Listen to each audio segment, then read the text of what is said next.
Well, I say every day it's a getting closer to taking a bath with my fucking toaster.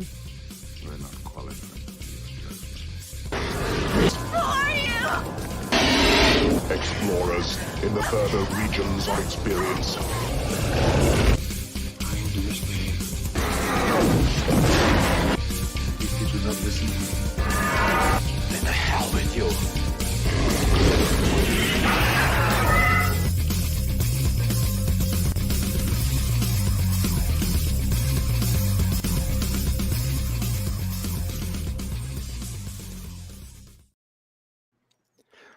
Greetings, salutations, and welcome to the 100th episode of Screaming Into the Void. We made it, folks. We're good enough for syndication. It takes network television 5 to 10 years to get this far. Woohoo! My name is Samuel the Infamous, and with me on panel right at the moment, we should be joined by a few other people as we progress along. Caucasian Sasquatch, how you doing, man? Chilling like a villain, cheating, robbing, stealing. How you doing? You're doing pretty good over here with your little screamy into the void thing. I brought my own void. Yeah. Also joining us today, hasn't been on the show for a while, but has been on the show before. And some of y'all might recognize her from the chat or from her own channel where she does some pretty amazing things. Luke Castley 20. Hello. Congratulations on your 100th episode. And I got to say that intro, that is such a boy intro. I love it. It's pure boy. That's true. It is. That took me like 2 days of editing. Yeah. And I had to get some advice from a friend who's much, much better at this sort of thing than I am. And it's still, I'm mostly happy with it. There's some sound issues that I haven't been able to fix, but otherwise, yeah, I appreciate it. Thanks. It's a fun intro. I like it. So, and thank you for being here, both of you. Hello, chat. AI to create some intro because I think it would be funny and completely off-putting, and no one would get it. Possibly. So, but now we're here. We're live. We're live on 3 different YouTube channels currently. My channel, Samuel the Infamous. We're on Caucasian Sasquatch, and we're on Luke Castley 20 over 50. So I will try to rein in some of the jokes a little bit for you guys over at Luke's channel. Just realized she was in the chat, and I'm like, oh my God, she's been seeing that stuff. Sam, Yeah. how dare you? That's your fault, not mine. You invited me. So Luke Castley has this uncanny knack for showing up in chat at exactly the wrong moment. I was like, how do you do that? Well, my thinking is the topics are pretty colorful most of the time, all throughout. So I think that anytime I join in, you're probably going to be talking about some spicy stuff. So do not censor yourself because I'm having my folks coming in. We are celebrating you. Oh, thank you. I appreciate that. She's nice. You hear that? Colorful. That's why I Spicy. feel bad sometimes. Yes. You know how that how it was growing up, man, where you were told like you don't talk certain ways, and when the lady is present and all that stuff. Like that's why it gets to me a little bit. But I got some other ladies who come up on the panel, but one of them's a Marine. She's worse than I am. No, but I will let's say hello to who we have in chat right now. We're also live on Twix and Rumble at the moment as well. Speaking of worse than I am, green-haired anti-liberal, welcome. Hi, sorry I'm late. Oh, you'll let anybody in here, won't you? Yep, that's true. Yeah, it's good to have you. Good to have you. Good to be We're here. just saying hello to the chat now. Hello. Suka is laughing about the thumbnail. I did do something different with the thumbnail this week. So Gal and Squatch should remember this. A couple weeks back, we had that discussion about, and again, loose chat. Sorry, But we had that discussion about fluid dynamics of semen in zero gravity. Yes. And we kind of came up with this character that's like superhero character. So Suka went and did his AI thing, and he sent me a couple of images, and I clipped the character out of one of them and just slapped him on the thumbnail. So there you go. It's Jizz Man in space. You got to say it Terrible right. It's Jizz Man in space. Right? Yeah, it's I mean, it fits like the Captain thumbnail. Caveman, but gross. Yeah. But stickier. That's what I say about Sasquatch Says. It's like Simon Says, but stickier. Indeed. So, but yeah, hello, Suka. Yeah, and I'm pretty happy with the thumbnail. It was funny. I thought I'd do something a little for the 100th episode. With Jack Tarlad in chat. Good to see you, my man. Welcome. Kohai Masochist. Thank you. Happy 100th. Actually, Kohai has been with us since I think episode 3 or 4. So she's been here a long time. And that's only because she didn't find out that I actually know Kohai outside of the internet, and she didn't find out I was doing it. We'd already been a couple episodes in. Relax, dude. She's married.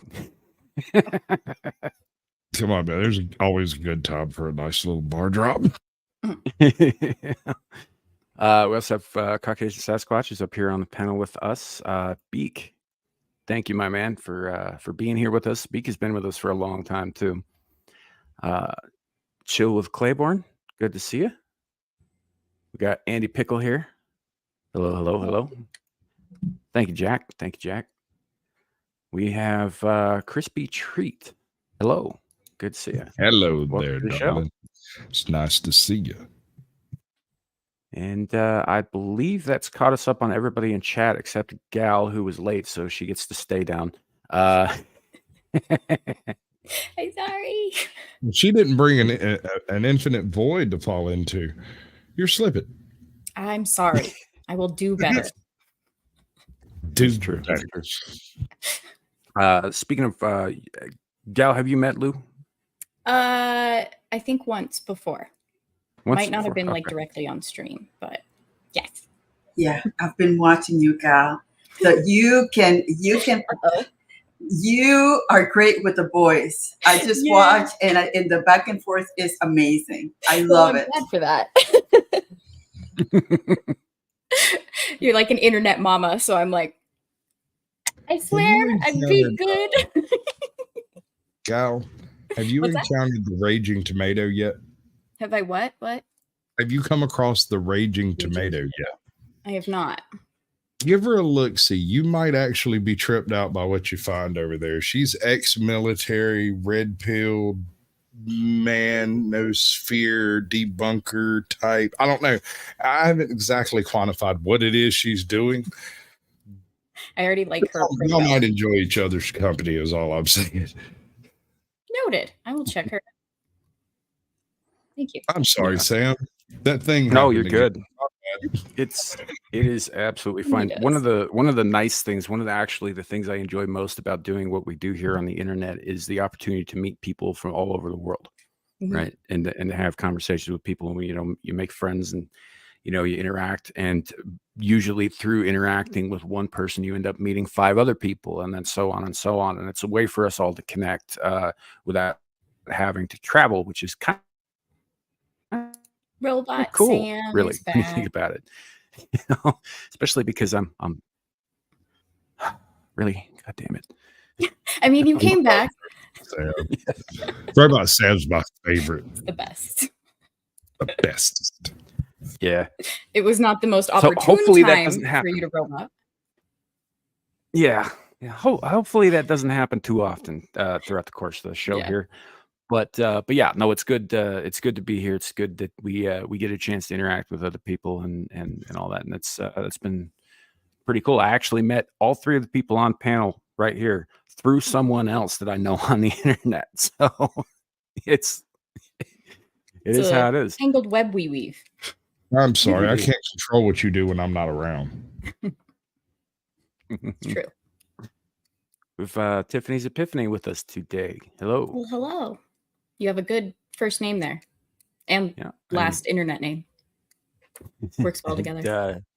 Dennis Bigfoot, and there. Hey, Bernie, good to see you, man. So yeah, so this has been like, I didn't want to get too deep into some of the news because that tends to get to a more serious, dark place, and I'd really rather focus on the fact that we're here, we're having fun, and it's great, and all that stuff. So I did come across a video this morning from CNN that talks about apparently there's been a group of researchers who've been involved in this whole mapping the known, stellar neighborhood, as it were, about 1,000 light years out. A lot of this has to do with some of the new tech they've got up there, like the JWST and that sort of thing. And apparently they think that they've found a number of potentially huge constructed things out there that they're referring to as Dyson spheres. Can I take a swing at this right quick? Sure. It ruined everyone's day. So if you look at the data that's involved in how they crunch the numbers on this, it has to do with apparent luminosity in reference to the location of where we are.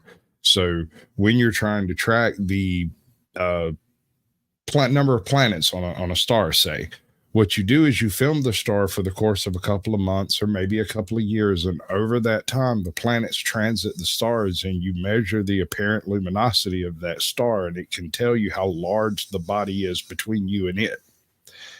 Right? Fairly basic math. I mean, yeah, it's astronomical, but it's relatively basic. These Dyson sphere calculations also coincide with things like a certain density of gas clouds, high density asteroid fields or belts, rings perhaps that aren't luminous for us to see here, but it simply interferes with the light. And the reason they're saying they're Dyson spheres is because the light is being interfered so regularly that it seems artificial. But it wouldn't necessarily have to be artificial if hypothetically a star was surrounded by a bunch of ferrous material. Then all of the ferrous material would be magnetized, and you would essentially have a naturally occurring Dyson sphere type signature. But what do I know? I'm just a Sasquatch. Well, yeah, and that brings one of the points that actually I think they brought up in the video is the likelihood of these being actual like alien constructions is very, very low. I mean, given that in any given species, it reaches a certain level of technological and sociological progression, tends to implode.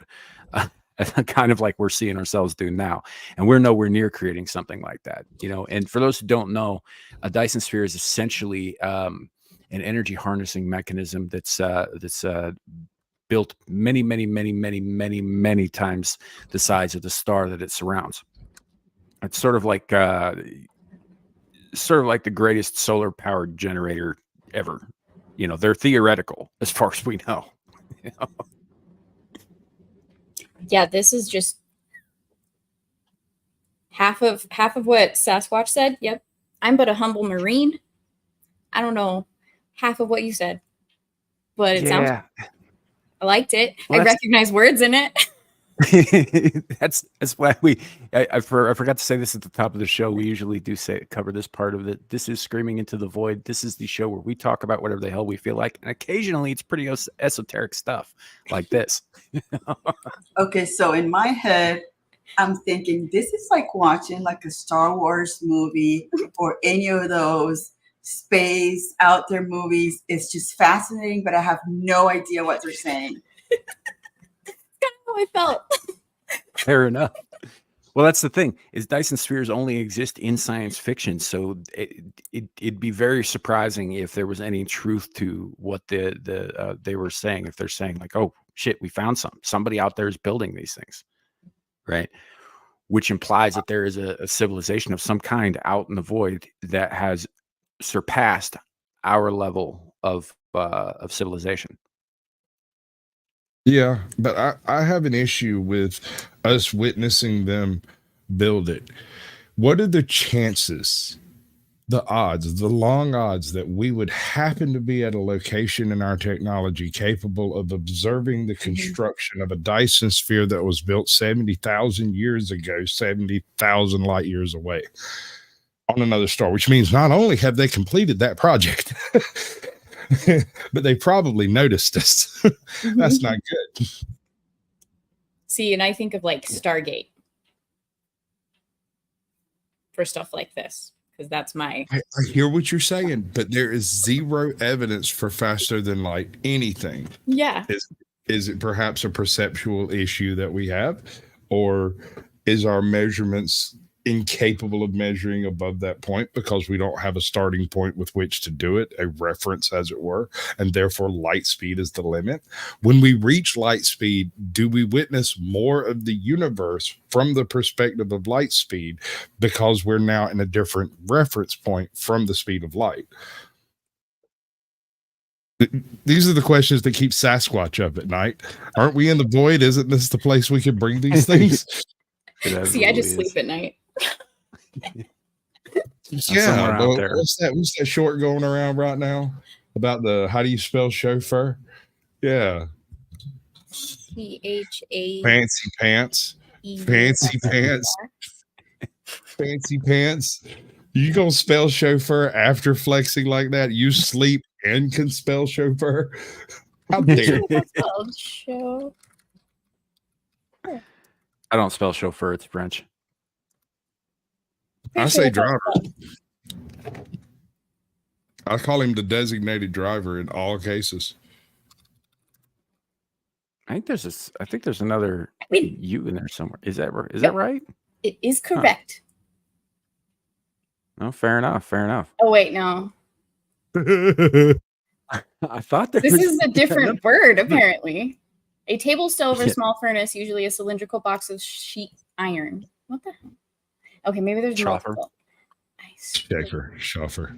And there's an extra U. Yeah, that's what he was saying. There's probably an extra U in there somewhere. So you verified that Gal is a fancy pants that can't spell chauffeur. It's French. Of course, there's an extra U in there somewhere. Right. It's also got a baguette with some cigarettes. I kind of hate to pick on you, Luke Castley, about this, but like you're a native Spanish speaker, right? Okay, so Correct. How is it that native Spanish, Portuguese, and Italian speakers can reconcile the fact that French is included among the Romance languages when it resembles none of them? I have no idea. It does sound completely different than Portuguese and Italian, because if I'm listening to Portuguese and Italian, I can tell more or less what they're saying. But when I hear French, I have no idea what they're saying. I mean, it sounds fancy, but that's about it. So I don't know. Whenever I try with French, like I have very limited Spanish background, 6.5 years, but I didn't like any of my instructors, so there wasn't a lot of learning there. But I recognize similarities between them sometimes, like in structure when I'm looking at them, at the language, but then it's pronounced completely ridiculously for French. It makes no sense. Sorry. It's a dumb language, and frankly, I see where the roots are, where it shares the similarities, but the pronunciations are so wildly different. Like the fact that they just leave off like half the word, they just don't pronounce it. But then they do pronounce like Anglaise, the way it's spelled. You would think that they wouldn't pronounce the second half of it. Like when I looked at it before I actually learned it, I was like, oh, Anglais. No. Yeah, they probably just do that to mess with English speakers. You know that whole thing about them in England. Yes. I don't get it. Like, I understand a little bit of Spanish because like Gal, I took like 4 some odd years of Spanish. And then after school, I worked with a bunch of native Spanish speakers doing construction for a few years, where hilariously, I learned more about the language there than I did in school. So I can understand a little bit here and there. I can read more of it than I can speak. And I know very well when I'm being insulted, but as a result of that, like Portuguese is very, very, very similar to Spanish. So I can get a little bit of Portuguese too, you know, and some Italian, but French, I got nothing. Yeah. I can count to 10 in French, but that's because I learned it in school for a project. My mother knew 6 languages. What's that? I don't remember what languages it was, but I know she spoke Spanish, French, German, Italian, and Portuguese, but I don't know what else she spoke. I know she knew 6 languages. And she used to speak them constantly. She'd cuss in Italian. That was one of the best things to ever see, was this tiny little redneck woman over there cussing in flawless Italian.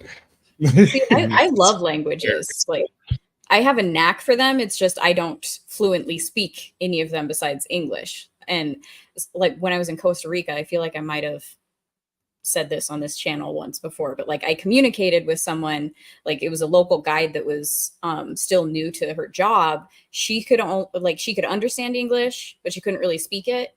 And I was the flip side of that coin. So I would speak to her in English. She'd understand, speak to me in Spanish, and I'd understand what she's saying. So we had a full-on conversation, not speaking the same language, but understanding each other. It was pretty cool.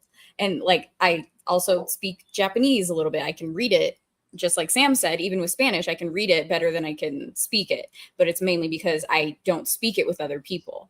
So with Japanese, like I took that in college and then I was stationed there in Japan. So I was able to do more. And then I wanted to pick it back up about 10 years later when I left. So I've just been doing that, but I don't know, languages fascinate me. Like I want to learn all of them. So it is. The only thing with languages is that if you don't use them, you lose them. I mean, you can take 5-6 years of a specific language, but if you don't daily speak with people that are speaking back with you, you lose it. Even with my family, when we talk amongst ourselves, sometimes it's easier. English becomes easier than our actual Spanish because we don't use it as much. So my mom and dad, every time we come up with some weird made up word in Spanish, we hear it from here till the end of time. But it is one of those things that if you don't regularly use it, you're not gonna remember. Right. Well, and that's kind of fascinating because so I took a river cruise in Europe in 2019 and Europe is so different than over here where, you can travel for 9 hours and be in the same state, travel 9 hours over there and you've went through 5 countries. So I was asking some of the crew, like, how does that work with the different languages in different countries? And they're like, oh, we just speak English. Like, because they'll leave their home in Germany, but they work like in France or Amsterdam or something, and they just take a train and they travel through different countries. And the easiest, most universal language is English. I found it fascinating because I was like, there's such a taboo thing in the States where, speak English. You can't say that to people. But if you go over to Europe, that's what they speak to each other because it's kind of universal over there. It's kind of cool. It's become a trade language. Yeah. Essentially. Yep. It's been my experience that while you may not be able to access the second language easily without the spurring on of being in the language, like I've worked with a lot of Spanish speaking people. I understand an unbelievable amount of Spanish. It is ridiculous. The thing is I don't immediately understand it. It doesn't just, it takes a couple of hours of hearing it, and it soaks in after a few minutes, and then I start picking up words, and then I pick up more words, and then next thing you know, I can kind of start speaking it a little bit. But this is all derived from having dated a Spanish chick in high school, and I desperately wanted to get along with her family, and so I just soaked that crap up osmosis. And also the beautiful thing about Spanish in those countries, Italian, is we speak a lot with our hands. So we do a lot of gestures. So that helps when we're trying to speak to somebody else, and we make gestures and we signal and we do all of these things. And I found it very challenging. Anytime I had to make a phone call when I didn't know English that much, it was harder to communicate on the phone because I couldn't point, or I couldn't make whatever I wanted to say with my hands on the phone. So yeah, it's fascinating. I never thought of that. That would be interesting. It's I love this conversation. Languages, like I said, they fascinate me. I love it. When I first was joining the military, there's a language aptitude test that you can take depending on what your job you were interested in was. And so my recruiter had me do that because he knew that I could speak a little bit of Japanese and Spanish at the time. And basically what it does is each section within the test made up a different rule for just a made up language. It was just nonsense, but here were the rules of this language and how it flows. And then in the last part of the test, you do all 5 of those rules together, and like you have to communicate with this language. It was the coolest thing ever. I loved it, and I scored really high on it, but at the time, like, you had to be fluent in a language or something, so I didn't go into like the crypto linguistics that I was wanting to do. I just went into like regular communications, but it was kind of cool that they just make up this language. And I don't know, that is pretty cool, because I think don't the movies have a specific kind of weird language that they speak that is not really a language, but they make it for the movies? It's really interesting. And I can totally see how that test that you took does go into the variations of maybe tonalities and that would be the order of a sentence. Like, because like Spanish or even Japanese, like you order your nouns and pronouns and things differently. And I have the most useless fact about language on earth, and it's terrible. I can't wait. If you've ever seen the movie Enemy Mine, Lou Gossett Jr.'s language that the alien speaks in that film was actually developed by him and his little brother when they were kids, so they could talk without their mother know what they were saying. Now, why I know that, I can't tell you. It's just floating around in my head. And I guarantee you, if you check it. That is funny. Well, it's funny you say that, because my sisters, when we were very young, we were living in Nicaragua, and we always wanted to learn English. And we would speak just gibberish that sounded like English, and we would communicate like we were. Can you do that right now? English. I want to hear some gibberish that sounds like English. Huh? I want to hear. Remember any of it that you? Oh no, that's gonna be too embarrassing. No. All right, how about we get you in the studio after in private, maybe get a couple of drinks into you. Invite your sister over. We'll have a conversation. Maybe we get some gibberish. You just be the fly on the wall. Because I guarantee you, it's not going to sound anything like I think it would sound, right? I guarantee you. It'd be like kind of like a bastardized Spanish words that are manipulated to sound like English. I could see that. Like, watch your tongue. There's a lady present. I know you don't recognize them as a Marine. I know. People nowadays. I should do that. My bad. Even her background is more ladylike than mine. Isn't it? That's just so. He's back. Also, I could just hear him cursing, I'm sure. I can hear you. Okay. Good. This is a huge pain in the butt. It's not a Samuel stream without technical difficulties, folks. Yep. Especially for like the 100th episode, it's kind of par for the course. I had to reboot this thing 3 times.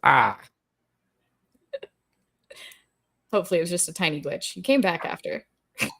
Okay, good. I'm pretty sure you get more views without being here, though. We had a good conversation about language, though. We held our own.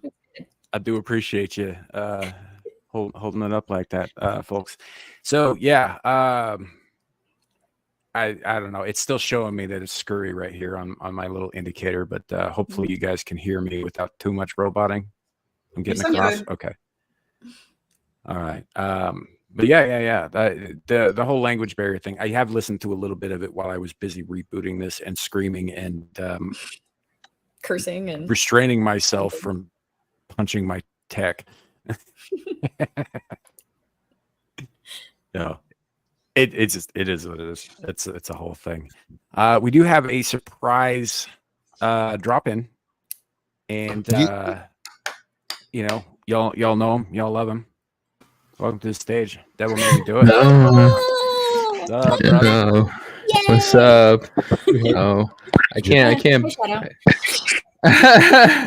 I can't be devil. I'm not coming back till Friday. I'll have to change that. Hold on. That's. I can show you if you like. There you go. Jesus asked me not to. There you go. Yeah, this is I couldn't miss your 100th episode, dude. So yeah, came back, but I'll be fully back on Friday for Ballbusters. But yeah, just I jump in. Awesome. Glad to have you, my man. We also Shadow jumped in as well. I thought you hadn't make it today. You had work, didn't you? Yeah, I do actually have work. You can probably hear some music from that in the background. But like Devil said, it is your 100th episode. I couldn't not stop in and wish you another 100 amazing episodes, man. Oh, I appreciate it, man. I do. Do not get fired on my account. Yeah, no, don't worry. I don't have there's no manager in. All like the store managers went home. Like there's no one gonna bitch about. Like if anyone's gonna bitch about me stepping out for 2 minutes, then well, frankly, I shouldn't be here to begin with. But yeah. Oh, fair enough. We appreciate you showing up, saying hello, and saying happy 100th. I do think that this is a bit of a milestone. This is. I started out as somebody who was just complaining about things in Amira's chat. Yeah, look how far you've and here we are. Just popping in. Yeah. Have a good one, everyone. Bye, Shadow. All right, Shadow. Bye, Shadow. Yeah, his link is in the description below, both here on my YouTube channel and on Rumble. If I don't know if Squatch and Luke copy pasted over the links and stuff from the description. But, I'm a worm. Fair enough. Anyway, yeah, his link's in the description below. He was not able to make it today for the full show because kid's got 3 jobs. So builds character. It does in fact build character. So, but Jesus, how you doing, brother? I'm doing well. Internet's a little wonky right now, so if I cut out, I could try to put my camera on. I have been changing my setup around so that I could be on camera from now on. Let's give it a try if it cuts out. Hey guys. So yeah, not so bad. Yeah, I like the background. Well done. No, thank you. Look at that beard. Get cuddly with it. And Devil's like, "Hi, Lou." Hey, Lou. Hide it. Don't hide it, bro. That ain't nothing to hide there. Be proud about it. Don't. Oh yeah, no, I'm very proud of it. If anyone who saw me in Vegas, like they fucked it up so bad, they cut it like I had this it was shit. So it's finally starting to grow back. So now I'm starting to get it shaped and stuff. So yeah, no. But I figured, and now that I got this stuff up on the wall, changed all my setup around, I figured I'd come on camera when I can. It's nice. But as always, man, it's good to see you. And in this case, see you. Mm-hmm. Give him the the Legion talks treatment. What? I'm Yeah, confused. I'm gonna give you some good old Ryan Levin. And change his specimen and just wash him with glory. Legion talks. Look at him. Oh, I'm sorry. I'm just messing with you, dude. Calm down. It's okay. Yeah. Okay. You might have Gain missed shit this from the Devil, but- Unabomber's impressive, I guess. Right. A while back, Squatch decided he had a ginormous, possibly not so straight man crush on Legion Talk, and it got real uncomfortable for everybody except Sasquatch. Here's the thing: I judge where my man crush lands based on how uncomfortable it makes the room. No, it was funny the other day. I've been watching you guys. I've been watching the past couple weeks, and it's funny. The other week, I was giving Gal shit in the chat, and Sasquatch thought I chased her off when she dropped. I was all, you don't know Gal. No, I just like blaming people for stuff, dude. Don't take it. I haven't been able to get under her skin for nothing. No. It's like kind of like my internal test, you know. One day I will get under her skin and she'll be like, fuck you, and go away. I mean, yeah, not for lack of trying either, you know. Oh no, I've tried so hard. Good luck. Even the all Yellow wrong. Brick Road comments didn't get you anywhere. Yeah, no, I've hit on her. I've sent her making out emojis. I've insulted her. Everything. That was a Even- fun Twitter spot. Marine. She is a Marine. What are you thinking, man? Those aren't even love taps. They don't even register on her conscience, bro. You got to rethink your approach. Think fungus under the skin, right? Really irritating. You should be sending her pictures of like pimple pop videos. Dick pics. No, don't be so small-minded. Videos, blackheads. We're talking threading videos of women having their man brow plucked. She would appreciate those. And especially when I know what you're trying to do, it doesn't work. So I have a question. Why would propel you to try to poke the bear? Is it a competition thing? What is it? You want to get to the point where you know that you've poked it? What is it? I'm clipping that. I don't know. I don't know. Just to accomplish it, I guess. To know that, because she can get under my skin real easy. I don't know. Maybe just to see I can return the favor. I think we just made a breakthrough. I think we've made some real progress. Therapy. Yeah, well, thank you. This is like therapy. It's probably because I talk too much, talk too much shit. No, she does. So it becomes like a challenge. Yeah. Okay. If this is I'm therapy, good. next let's talk about my father.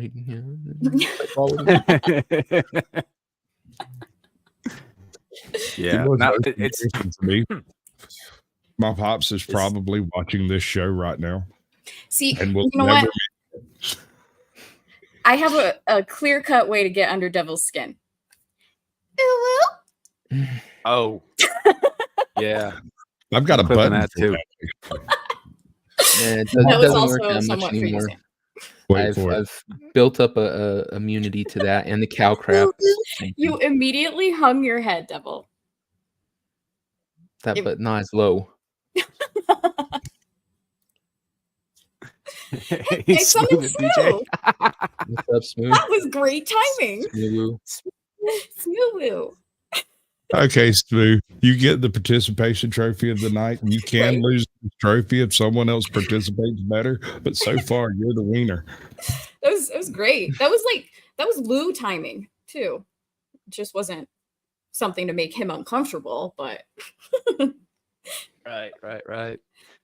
I suspect Oh. Lou in chat and doesn't respond until something is mentioned about her. Then she just pops right up, or something that she thinks would be funny if she showed up at.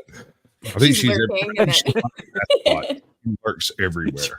She's just lurking until somebody says something awful, and then she's like, "Hi guys! Oh my god!" that would be Yeah. amazing. It's her way of policing the internet. This The whole seems thing's a big troll. sufficiently degenerate that I'm going to make them feel bad by saying hi. I mean, she showed up and Sam already feels bad. Yeah. Right. And It's that's nothing an against in Lou. general thing. Love you, Lou. You don't talk bad in front of ladies. Gal doesn't count because she's a Marine. Yeah, I've set myself up for that. It's fine. You And did. I say things worse than y'all anyway. So. No, she does. Yeah, she She's does. foul mouthed. So a couple Gal, weeks have back- you always been like that? Sorry. Oh, go ahead, Lou. Have you always been like that ever since you were a little girl, or is it after you became a Marine that some of the things were just, it didn't even bother you? So where was that? Since I was a little girl, my Okay. my family, they're a bunch of trolls, essentially. Like we don't know how to have a serious conversation. And my dad was also a sailor, like not Navy, like he was a deep sea fisherman and just a fisherman in general. So I kind of like, I developed the mouth of a sailor because of my dad. And like with my family dynamic, I was kind of the boy he never had, kind of, just because my brother's in a wheelchair, and then one of my other brothers has a mental disability, and then the other brother just quit. So I was his little tomboy that was in softball, baseball. I like did stuff with my football team, not like I took stats and stuff, but like, yeah. So I just kind of was easily moldable into one of the guys. I love it. I love it. I used to be a tomboy too. Yeah. But somehow, you know, between 16 and 17, it went away. But I just love listening how people just transformed or they became who they are. I just love your stories. Thank you for sharing. Well, I appreciate that. And like, it's kind of nice to hear someone say that. Like, I don't think much of myself. So I just tell my stories and just hang out with the guys. And so sometimes when I hear stuff like that, I'm like, oh God, I'm just me. But what's funny about that is joining the Marines actually turned me more into a girl. Like, I didn't really develop like appreciating being a female until the Marines, because with the Marines, we pride ourselves on being better than everyone else. It sounds terrible, I know, but I had to learn how to do my hair where there weren't flyaways. Yeah, like, and so 3 months straight of just being a dude, I was like, I need to get my hair done. I need to get my nails done. I need to wear a dress or a skirt. Like I have to stop being a guy, because the last 3 months I was forced to be so. And like, there were some things I did before the Marines. Like I would get my nails done for special occasions and stuff. And that was just because a friend liked to do that. So I went with her. So it was kind of there in my like later teen years. But once I had to be a dude for a very long time, I was just instantly like, I need to figure out outfits, how to dress. So a couple of my female Marine friends showed me how to coordinate outfits and everything. Like it was just a crazy story to me, because I've always been a tomboy, and then I joined the friggin' Marines and I learned how to be a girl. It was very interesting, and you also have like certain civilian attire that you have to wear a belt if your pants have belt loops, because it's part of your actual uniform. So you're representing the Marines even when you're off base and you're in your civilian attire, so you have to look upkept.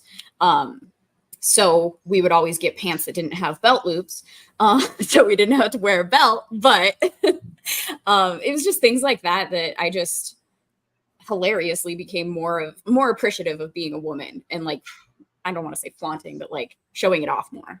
I know. I love it. It taught you how to more embrace your femininity, because it's in you. That's amazing. I love that. Yeah. Figured you'd like that. To be fair, it is pretty easy to mistake Gal for a boy. She is only about 4 feet tall, so. Shut up. It's rude. I was just on a panel the other night where people were talking about the concept of sexual marketplace value as if it was a quantifiable thing, as if you could just do the math on someone and know their sexual marketplace value.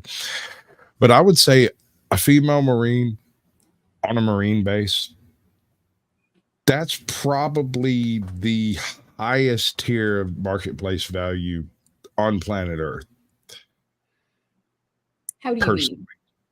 Well, consider this. Your Out beauty of What was that, Devil? nothing. Well, I didn't hear you. Now I want to laugh.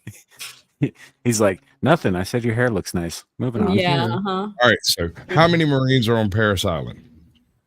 I don't know. I can't. Well, so it's a 20-to-1 ratio. Male Right. to That's exactly where I was headed towards. Yeah. Right. So, ipso facto, like, I don't know that you were doing much to hide your femininity, no matter how hard you tried. I don't see it. But you're not a woman anyway. You're a Marine, and that transcends the male-female thing. Yeah. And that's all there is to that. There's definitely, I'm going to be a little crass here, but like a Marine 10 is kind of like a civilian 6. If you're talking about, I don't know, women. if you're into the Tommy Mommy thing, that might not be that might not check out. Just say the worst accident I ever took home happened from a Marine who was about 5'4", and she beat me down over and over and over and over again with lubrication. Like all afternoon, I was drinking shots, and I figured, dude, I was. You were feeling shots. I was also feeling them. What's up, Tony's Coffee House? Good to see you, bud. Now you chase Lou away with this conversation. Yeah, my job was done. Actually, it was Lawrence. He's the one who did it. It wasn't my fault. Not this time. Welcome, Larry. It is worth noting, Larry started this with me. He's one of the handful of people who was in the very first episode. So yeah, congrats to you too, dude. 100 episodes, man. Thank you. How could I not make an appearance? Is that Dev ill? No, that's Jesus. Asked me Jesus. Us. Yeah, that's Devil.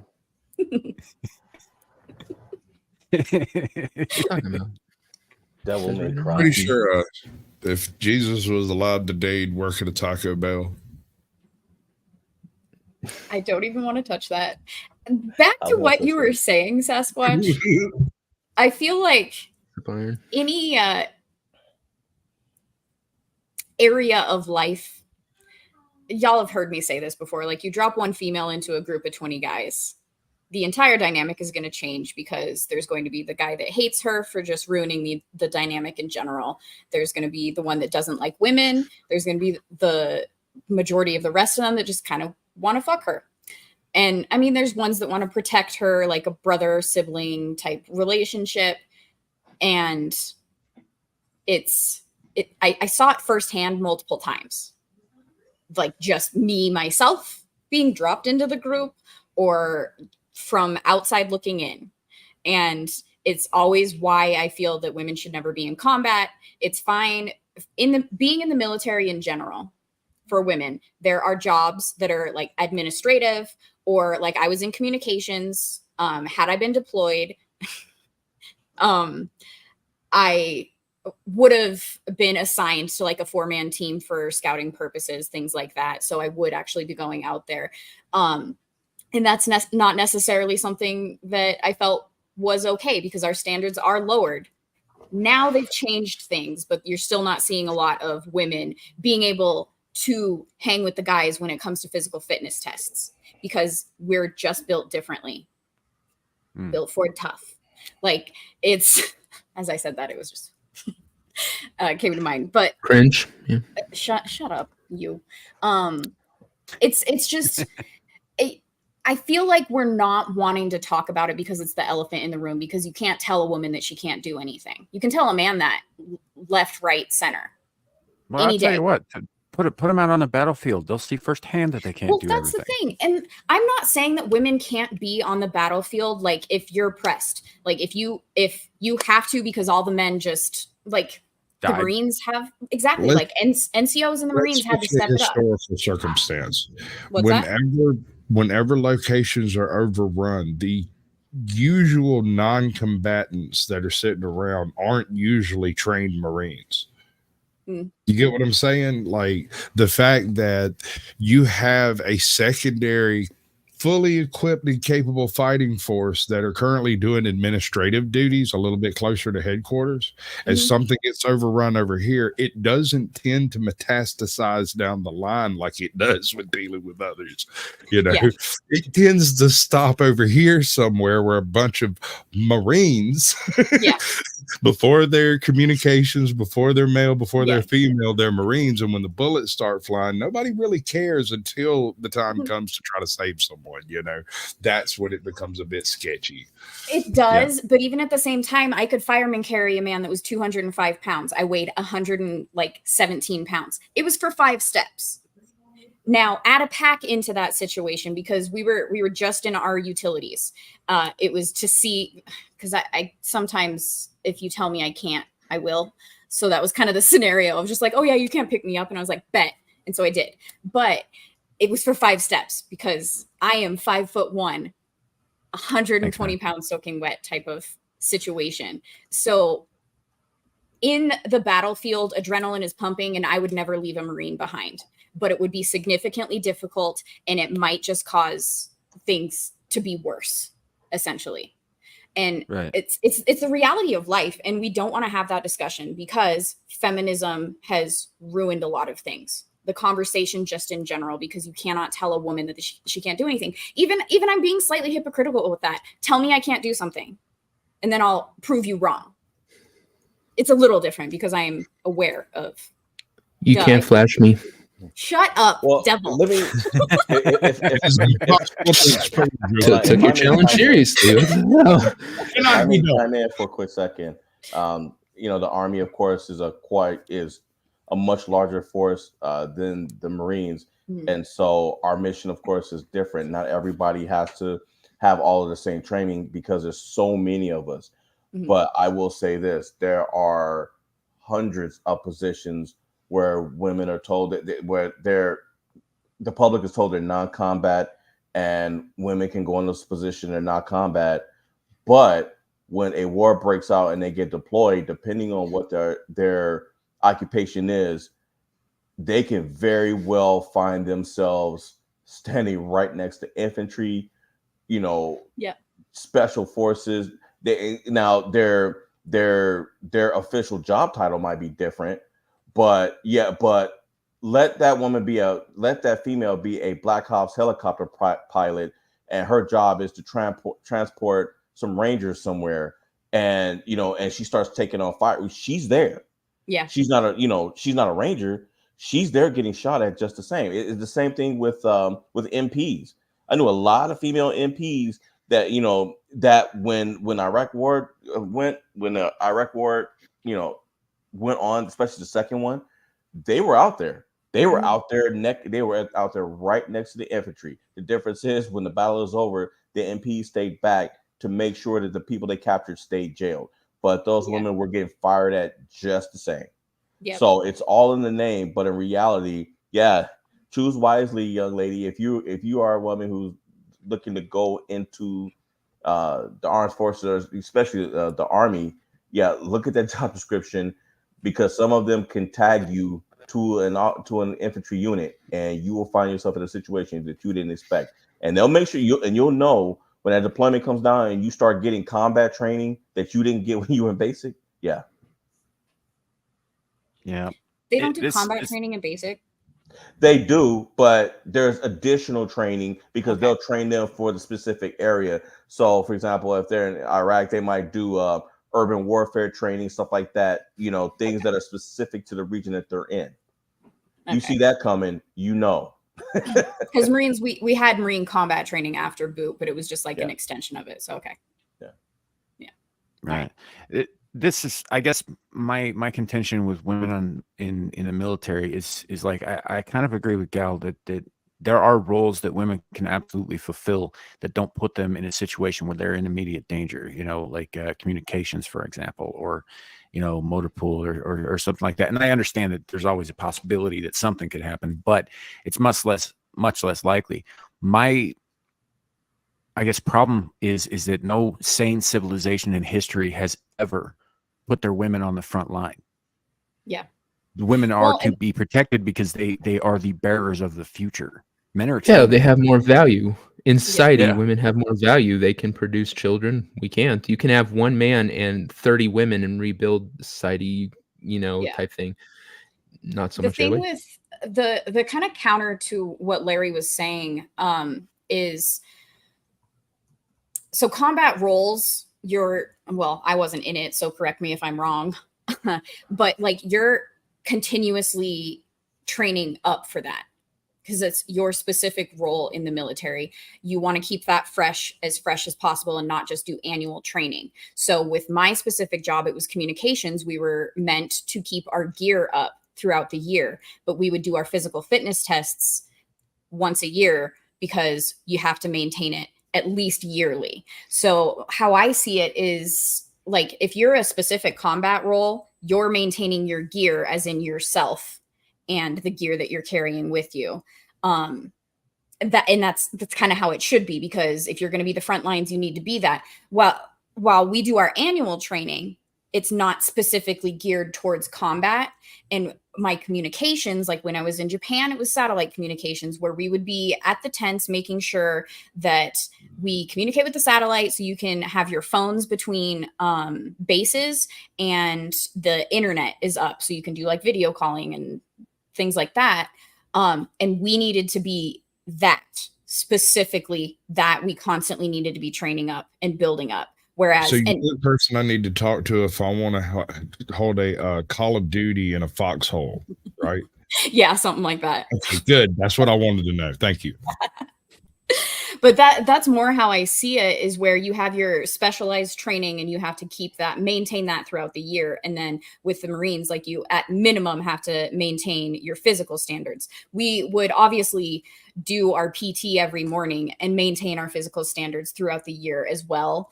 But it's just, I would assume, not as grueling and specific as a actual combat grunt role. And that's where I feel women should really not be in those roles, because they're built differently. And there are some, I'm speaking in generalities, because I'm always speaking in those generalities. I don't hate all women. Like, I just get along with a certain type of woman. Says it frequently. Yeah, because hyperbole has its place, okay? But like, speaking in general terms, like I grew up with a girl that she just had the build of a linebacker, and throughout high school, like, she was in track and field, she threw shot put, she was just that type of build. I could see her being way more successful in the military than I was, because I'm 5'0". She was almost 6 foot, and she was just stocky. Some women are built differently, more toward like dudes, and could build themselves up and maintain that like dudes, but they're still, yeah, I'm rambling on. I'm sorry. There's just so much. Hey, yeah, just slightly off topic. We got Wesley Curry II here in chat. I know Jesus appeared to me. His emissary is right up here on the panel, right next to me in the moment. Yeah. Hello. Okay. So, but thank you for being here. Yeah, that's going to continue. I'm going to try not to be. Yeah, my instinct when I see stuff like that is to be a dick, but I'm not. I don't want to do that. I don't. I know, man. I have the same problems. Like, I'm Bible Belt over here, and we can like totally chew that down if you want to. I've been forced into every form of freaking indoctrination into the church you can imagine, bro. It's just short of having snakes. Well, that's the thing, is like I have friends who are Christians, lots of them, so I try not to be as big a dick about it as I was when I was young. Yeah. So so just, Wesley, if you go back like 5 seconds, just ignore everything I said before that. It's fine. All that, but yeah. Wait. Are you selling? Yeah, no, dude. I'm telling no. No. See, I'm telling you, dude. Like, it seems random, but there is a thread of moderate sanity in that, and all of this. The numbers, the phrases, the quotes, the passages he specifically quotes all point to an end times, and he's got like. Have you ever met him on a panel? I haven't. No. Wow. I think the only time I ever saw him was when I did that Sasquatch Shills, I think he showed up in the chat then. Yeah. That's the only time though. I haven't seen him since. Okay. No, you got a real one there, bud. Yeah, I will say this. As far as like getting a copy of Chinese for Dummies, because we're going to need it. I actually have a dummy who speaks a little Chinese. His name is Shadow of Hawk. I will be keeping him close at hand. Not to worry. It's always funny when Shadow and I go back and forth because I have like a Japanese keyboard on my phone. So I'll like just put random sentences that I know in a tweet to reply to his Mandarin that he puts in his tweet. Yeah, he got into a habit of doing stuff like that because so Anna's Gameland speaks and reads and writes Russian, and I understand a very, very limited amount of that, but enough to carry like basic, how are you conversations on kind of thing, at least in the written form and all that. So I would be, answering something, that she had said, but I'd be using the Cyrillic and the Russian written language for that. And he'd see that because I think he's got notifications for every damn thing I post on Twitter. And because he responds to almost everything that I put out, which is like, sometimes it's like, kid, take a break. But he'll jump in and he'll be like, he'll type something out in Chinese and I'll respond in English with, I don't speak Kami, dude. Yeah, I heard last week, or I think it might have been the week before, he's going into the Marines. That's his plan. Yeah. They're issuing him his crayons today. Like, I think he's attempting to cut weight for that. Yeah. I'm sure the Taliban or the Al Qaeda, wherever the fuck we're fighting over there now, is going to be really impressed when he starts trying to throw dice around and roll 13 for tapping. I think that man might impress you given half a chance. I think he'd be a terrifying force to reckon with after proper training and a good hardening around the edges. Because not only will he go in and kick their asses, but then he'll give them a 5,000 year long history lesson as to why they lost. With that baby face, I don't know, man. He might look attracted to him. They might try to date him. I'm trying to get him to reproduce right now. That's like the quintessential specimen of the American condition right there. I mean, you've seen that kid? He's got to grow some man veg on his face, man. Well, he'll get there. That'll be experience. You said man veg, right? Yep. Not bad. Vegetation. Not man veg. Yeah, he can grow that too. It'll help him out over there. It took me a half second. He said veg. Yes. Vegetation, guys. No, he's got he like many young men his age though. He really does need to find some kind of constructive outlet for all that male energy that he's got because, the way it sits right now in our current culture with no way to deal with that except for the military. The only other option is prison, and he's way too pretty for prison. Boy, you got a pretty mouth, boy. I'm gonna make you squeal like a pig. Yeah. So, and if you're out there listening, Shadow, we're just giving you shit. I told you we were gonna mock you mercilessly for missing this. So here it is. Hour after he gets there, he's gonna be holding somebody's pocket. We're terrible people. I don't know why Lou hangs out with us. I was just going to say, besides Lou, don't lump her in with us. Hi, Lou's chat. I love you bunch. That's why I'm here. It's good entertainment, believe it or not. When I'm watching TV, my husband's sitting next to me. I have my laptop and I'm just listening to all the topics that you share, even though half of those topics I have no idea what they're about. It's just good entertainment. Well, and it's fun because we're just hanging out, talking about random things like people used to do back in the day. It is the joy of the internet. It is. It's actually. I'm gonna go further because the internet, I think, has dulled this to a significant degree in human society. But this is the joy of human connection. When people can just sit around and just talk. Shoot the shit. Right? And that's essentially what we do here. Hi, Nomi. Yeah. Hello. I'm so sorry I forgot to tag you. And don't let it he's happen not. again. Oh, I Right. won't. I won't let it happen again. That was my bad. I catch it though. Yeah. Nobody Yeah. told me. Go ahead. You I'll tell let him. Get the finish. belt, Nomi. Get the belt. I'll let you finish before I like destroy you verbally. Are you gonna drop a I'm hard R? waiting. I'm so sorry. I'm so sorry. He's not sorry. Get the belt. So sorry. Make you holler. Mm-hmm. You sound like you're in a Jay car. says, "Get the belt."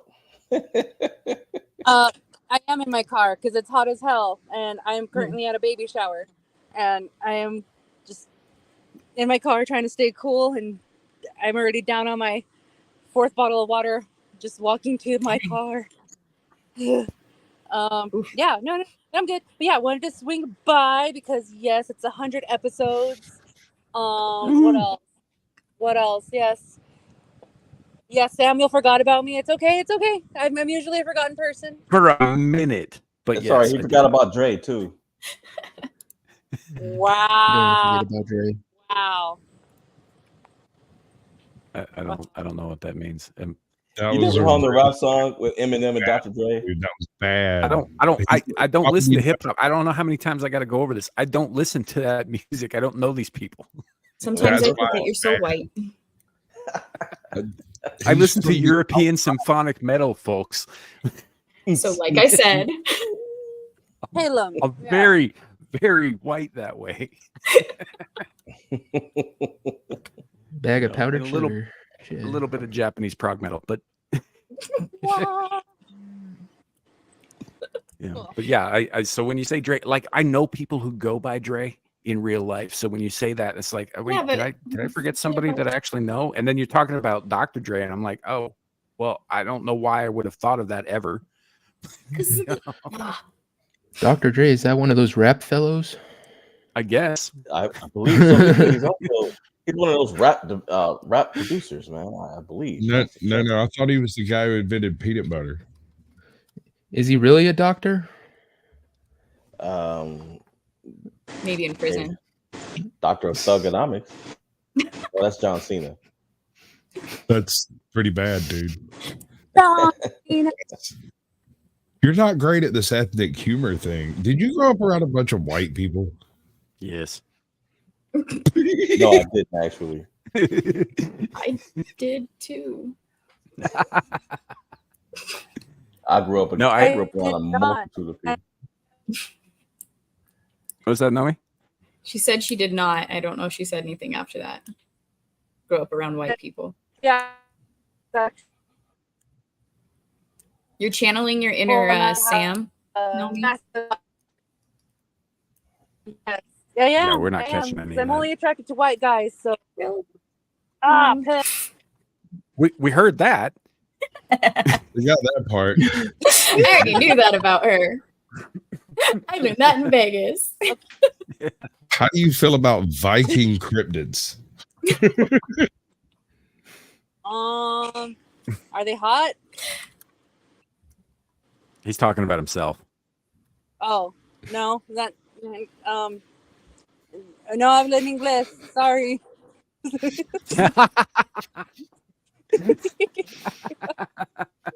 Sprechen Sie Deutsch? Lo siento, señor Fitles. No escucho nada. I only caught about a third of that, but yeah. And it wasn't because she was robotic. She wasn't. I just don't understand Spanish that well.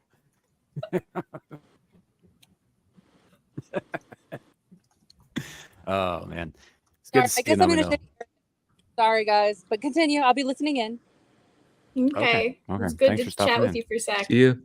Yeah. Bye, Nomi. No. I'm gonna be here. Oh. Like, Oh, okay. Wow, you guys want me out? Okay, fine. I see. I read the room. You Yeah, were robot. get out of I here. thought What the you were leaving. Hold on, I'm He gonna was kick her ass freaked out. out. I didn't know what you were saying. Get out of here. Just play it. Oh She's my gonna get gosh. See? Okay, so here's the thing. I came here because I'm like, wow, I actually miss my friends. Oh, it's Samuel's 100th episode. I'll come and hang out. And this is the treatment I get. I get forgotten. I don't get tagged in. Oh. Yeah, now we can hear you perfectly clear that you're yelling at us. But before, like, we could. We got ready to throw some chunk trying to figure out what you were saying, and we thought you said you were leaving. So now that we know you're not, great. I was just trying to save the show, but you were mean to me.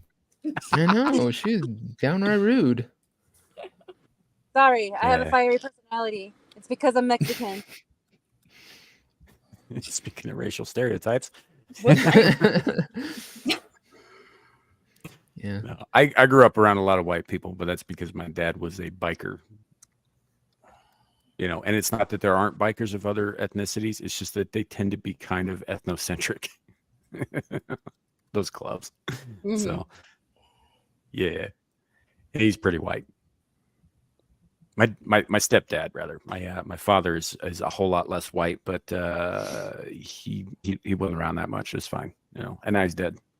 That is what I was going to say. I mean, he's more decomposed than white now. So yeah, it's probably more of a like a creamy color. Yeah, dude's been in the ground for almost 20 years, so yeah, there's probably not a lot left at this point. Hey, it's screaming into the void. I'm allowed to be dark. Yeah, that's all right. I've said a lot worse about that man than she just. How much you reckon we could get for a femur? I don't know. Probably not that much. She was pretty damaged. Yeah, I was gonna say, did he take care of himself? Because no, they were gonna take his legs because he had done so much like vascular and osteo damage to himself with all the drugs over the years.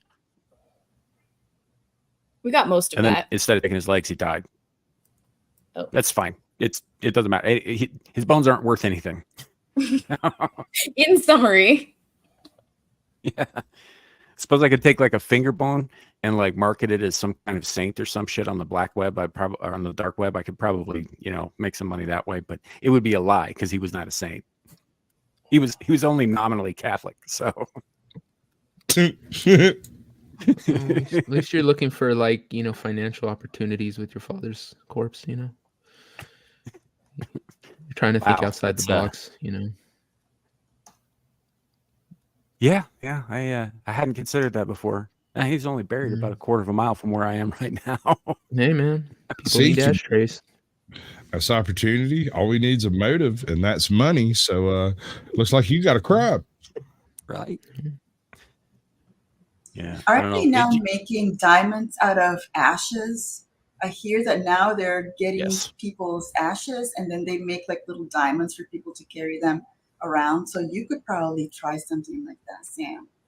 I could, but I would be immediately disposed to sell it to somebody who thought it was like a regular diamond, because I'm like that, and then not telling them that they just bought the remains of my dead father. My neighbor would give me a chuckle. My neighbor did that with her husband. Oh Lord, I think it was 14, I think. So 20 years ago, she actually did that. It was a tragic accident, but she put his ashes into like a diamond that she put in her tooth or something. So it wasn't common back then. So that's bonus thug points right there. I got to tell you, man, that just put up on my gangster register a lot higher. Out in Podunk, Montana, pretty gangster. Hey, no, it's a lifestyle. It's a mentality. It's a mindset. It's not a location, bro. That's gangster. That's true. Valid. Those rural places, they're a lot more gangster than a lot of people in the cities think. Probably due to the lack of news coverage. Yeah. The red man who keeps a pig farm. Right? No joke. So about 5 years ago, there was a pig farm in northern South Dakota, right on the western side, that has since been shut down entirely because they found out that somebody had been paying the guy who keeps the pigs to dispose of corpses. Like they only found this out because, as it turns out, there are small parts of bone matter and tooth matter that pigs actually can't digest, but it's only small bits. It's like fibers and shit. Cut the body into 4 equal pieces and separate them amongst 16 pigs. 16 pigs should be able to put down about 225-pound man in one sitting. Go through bone like butter. But you have to shave your victim and pull their teeth due to the tummies of the poor little piggies. You wouldn't want to upset their digestion. Yeah. Yeah. Well, and here's the thing: is they solved like 14 unrelated murders by taking this one farm town. So crazy. Because it was multiple people paying this guy. Well, chat, now you know, and knowing's half the battle. Have you heard anything about the Austin serial killer that they're refusing to acknowledge, apparently? Yes, Is this a current thing? It's a gay guy killing all the gay guys. There's 2 at least. I know. I'm like, there's no way the amount of gay guys that are being killed in Austin is done by one man. It's a 2-man job. Where is Shadow located again? I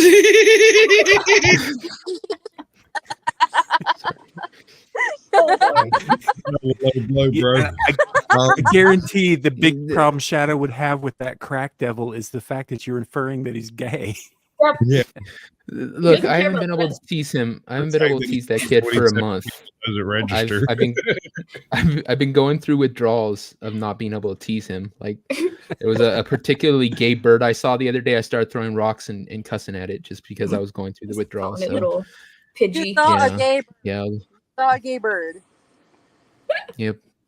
His name was gay bird. Oh, I get it. Never mind. I get it. Took a while. But yeah, He's adorable. I love that kid. Yeah, he's a good kid. Mini Mindu. I feel like without meaning to, you just insinuated that Lou is a dude by saying no. That was your instant fine. reaction. Mindu too. I'm sorry. I'm not. No, in no way. Wait, Lou's a dude? You're just wanting to conversation. Oh, that almost killed me. Take it as a double shot. You get extra points. Oh my gosh. I'm not trying to be mean to Lou. For the record, for people who are on in other chats than mine, who don't already know this about us, Shadow's one of ours. We do care about him a great deal. That's why we give him so much shit. We do push him to excel, and we make ridiculous fun of him, because if he does end up in the core, it's going to be much worse. We're trying to toughen his ass up. Oh yeah, yeah. It's all about trying to toughen him up. His ass specifically. Yeah. No, I'm not trying to toughen his ass. No. Juicy booty.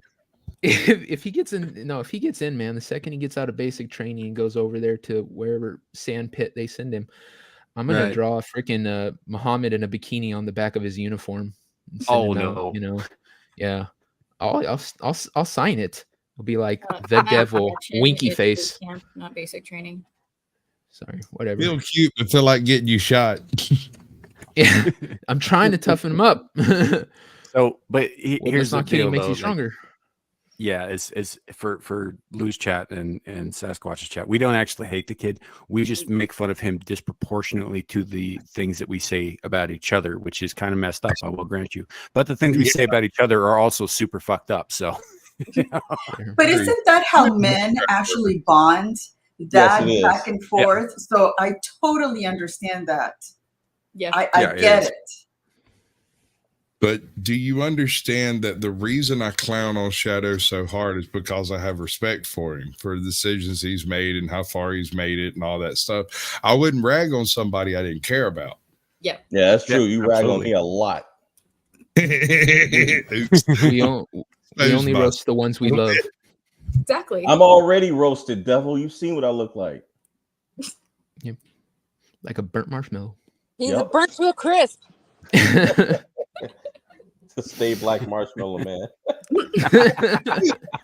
Do you gotta wear gloves to eat chocolate? I'm covered in it, dude. It's not gonna matter. Are you dark like under the bed? No, I'm not that dark. I'm more of a milk chocolate type of guy. He's not Wesley Snipes. He doesn't turn Oh, into a no. flashlight when he smiles at night. Well, actually, I do, but Yeah, it's Wesley Snipes. It's trying to really make funny. sure Like Larry used to have this headset that, or used to use this headset rather that had lights, like different colored lights on the sides of it that would kind of light up his face and stuff. And so he'd keep all the lights off when he was on screen. He'd have all the lights behind him in the house off, so all you saw was his face, but it was lit up pretty good by the lights on his headset. And then he stopped using that, but he didn't start turning the light on. And yeah, sometimes it's kind of hard to see him. just a set of teeth over there, like Tim Curry at the beginning of the Rocky Horror Picture Show, but dark. Or his, Like his the eyes colors or of his my glasses catch some light. Yeah.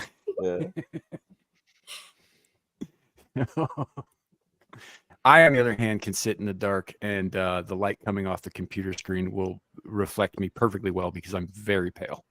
Yeah, Actually, I glow in the your light. beard, dude. So. For me, it's your beard. Your light reflects off your beard and be hitting me in the eyes. Yeah. Okay, Yeah. y'all, I'm gonna get going. I need to start prepping dinner, and my you husband is asking me for some help over there. So anyway, right. thank you so much for having me over. What I you cooking, enjoyed Lou? the 100th episode, and many, many more to come. Lou, what you This was cooking? awesome. Oh, I think I'm gonna make a pizza tonight. Pizza Can with you- some chicken. Nice. Ooh. Oh, did she Did she freeze? freeze? Oh no, I thought you were Oh. going to say something, Larry. Oh, I'm sorry. Well, no, I cut you off. Let me zip my mouth shut because you weren't done talking. No, just pizza with some chicken and some other stuff sprinkled on it, and that's that for dinner. And salad. Nice. Anyway, Can you email See me you a all later. plate? okay, No. will do. Yeah. Good night, all. This is fun. Have a great night. Hey, Lou, before you go real quick, do you want me to continue to stream to your channel, or do you want me to shut that down? Whatever. What do you? I mean, Shut it doesn't down. matter. Lou needs her. All right. Shut it down. Okay. Yes. No, I'm Okay. just- All Now right. you guys can get really colorful now. We don't want to destroy the channel. Bye. It's always great to see you. Awesome. Thanks for coming. Yeah. No. Now I should do that. Okay. If you're watching over on Luke Cassidy's channel, and you want to continue to watch the show, either go to Samuel the Infamous or Caucasian Sasquatch to continue, because I am going to shut this down so that we don't get her channel shut down while she's not present, just in case. Don't. So, This man is While mother's crazy. away. yeah, He'll do it. just in case. But we do appreciate all of you guys coming and watching and hanging out with us and all of that. So, but yeah, here we go. Thanks for coming, and we will hopefully see you in the other chat. Bye. Yeet. I didn't feel right just like taking it off. Right, without. That's how strippers feel before you give them the $1. Yeah. So, I wanted to let them know what was happening and all that stuff, just because it's, I've been on shows before where that's kind of happened, where, somebody was on and they were simulcasting, and then, one person had to go. So we had to take that down. And if you don't make that kind of announcement, people on the other end are like, what the fuck just happened? Where'd the rest of the show go? Hey, Right. But before you segue, there's a question. I haven't been on a panel with Gal in a while, and Gal, I've been meaning to call you a lot, and I keep forgetting, and I am sorry, that is my fault. But there's a question I've always wanted to ask you. Uh-oh. In basic training with us, one of the most stressful times was live fire exercise, because a lot of people were failing. They weren't passing the first time through when they were shooting, and it was the one time that our drill sergeants, for some strange reason, were really nice to us. What happens on the Marine side if somebody has problems hitting the target? I mean, they don't get nicer. That was a long time ago, Larry. Like you're specifically talking boot camp basic, right? Correct. Not winning the fleet. Do y'all even call it the fleet? I think that's just because Department of Navy. Whatever. Yeah. Real quick. Nomi has to bounce as well. So do you want to plug anything before you go? Monday, on Moon School, I am playing Call of Cthulhu with Arudai and Sevi. Wednesdays now, I will be doing a live stream on the Midnight's Edge Espanol channel. Thursday, Dames and Dorks. This Thursday is a pretty cool special guest. Come through on that one. Samuel forgot about my friendship with him, and I'm still hurt by it, but it's okay. It's okay. Gaming channel. I thank you for the reminder. Yes, I am also on Kick. I also simulcast on Twitter when I stream on Kick. So I actually might be going live later on today. I got a couple of more birthday parties, baby showers I need to knock out before I go back and play some Fortnite. Fair enough. Fair enough. Yes. And as I said before, I did not mean to forget to tag you. This is almost as bad as that time I forgot to tag Gal. It wasn't intentional. No, it wasn't that. It's not that bad. That was. We were feigning you for a casket after that. You said the quiet part out loud, Samuel, and it's all right. I've always known. No, the quiet part meaning I'm sorry? The quiet part meaning that you forgot about me. It's okay. It's okay. I'm just dying. It just got stab through my heart with it. It's okay. But it's all right, guys. No, but that's the reason why I came. Congratulations on 100 episodes. Hopefully I'll be more around often. I just work at a bar, and the reason why I'm not working at the bar today is because it's the manager's baby shower. Okay, bye guys. See you later. Right. Thanks for coming, Nomi. Yeah, we'll sort of chat with you. Yeah. It's funny she mentions baby showers. There's a baby shower going on where I work right now too, which is hilarious because we're not usually open on Saturdays. But yeah. I'm a little sad though, because the woman who the baby shower is for is a chick that I got her phone number a couple years ago, and I'd asked out, and things looked pretty promising, and then she disappeared for 3 weeks and came back married. Oh, yeah. Damn. All right. She's hot though. Could have been Sam's baby. Yeah, maybe. Larry, to answer your question and get the fire off of Sam with that, Thank you. I don't know if I even noticed a difference. Like, I wasn't one that needed remedial training. I don't even, God, like, I'm answering this terribly, and I apologize. Hey, Legatus.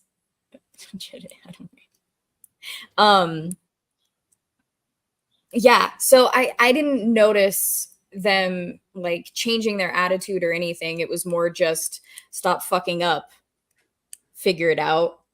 Mm. I mean, we did do a lot of so like you do grass week is what we called it, of just the actual training with your weapon.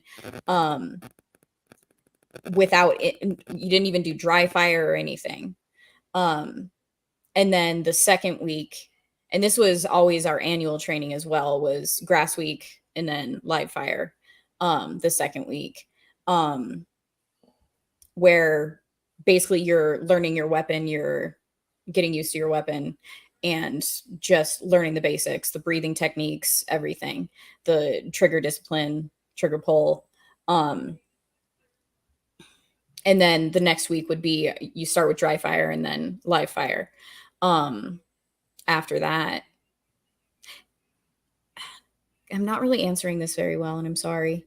No, it's fine. You're doing a horrible job. Shut the fuck up, you. Sorry. Hey, you're making progress, bro. You're doing well.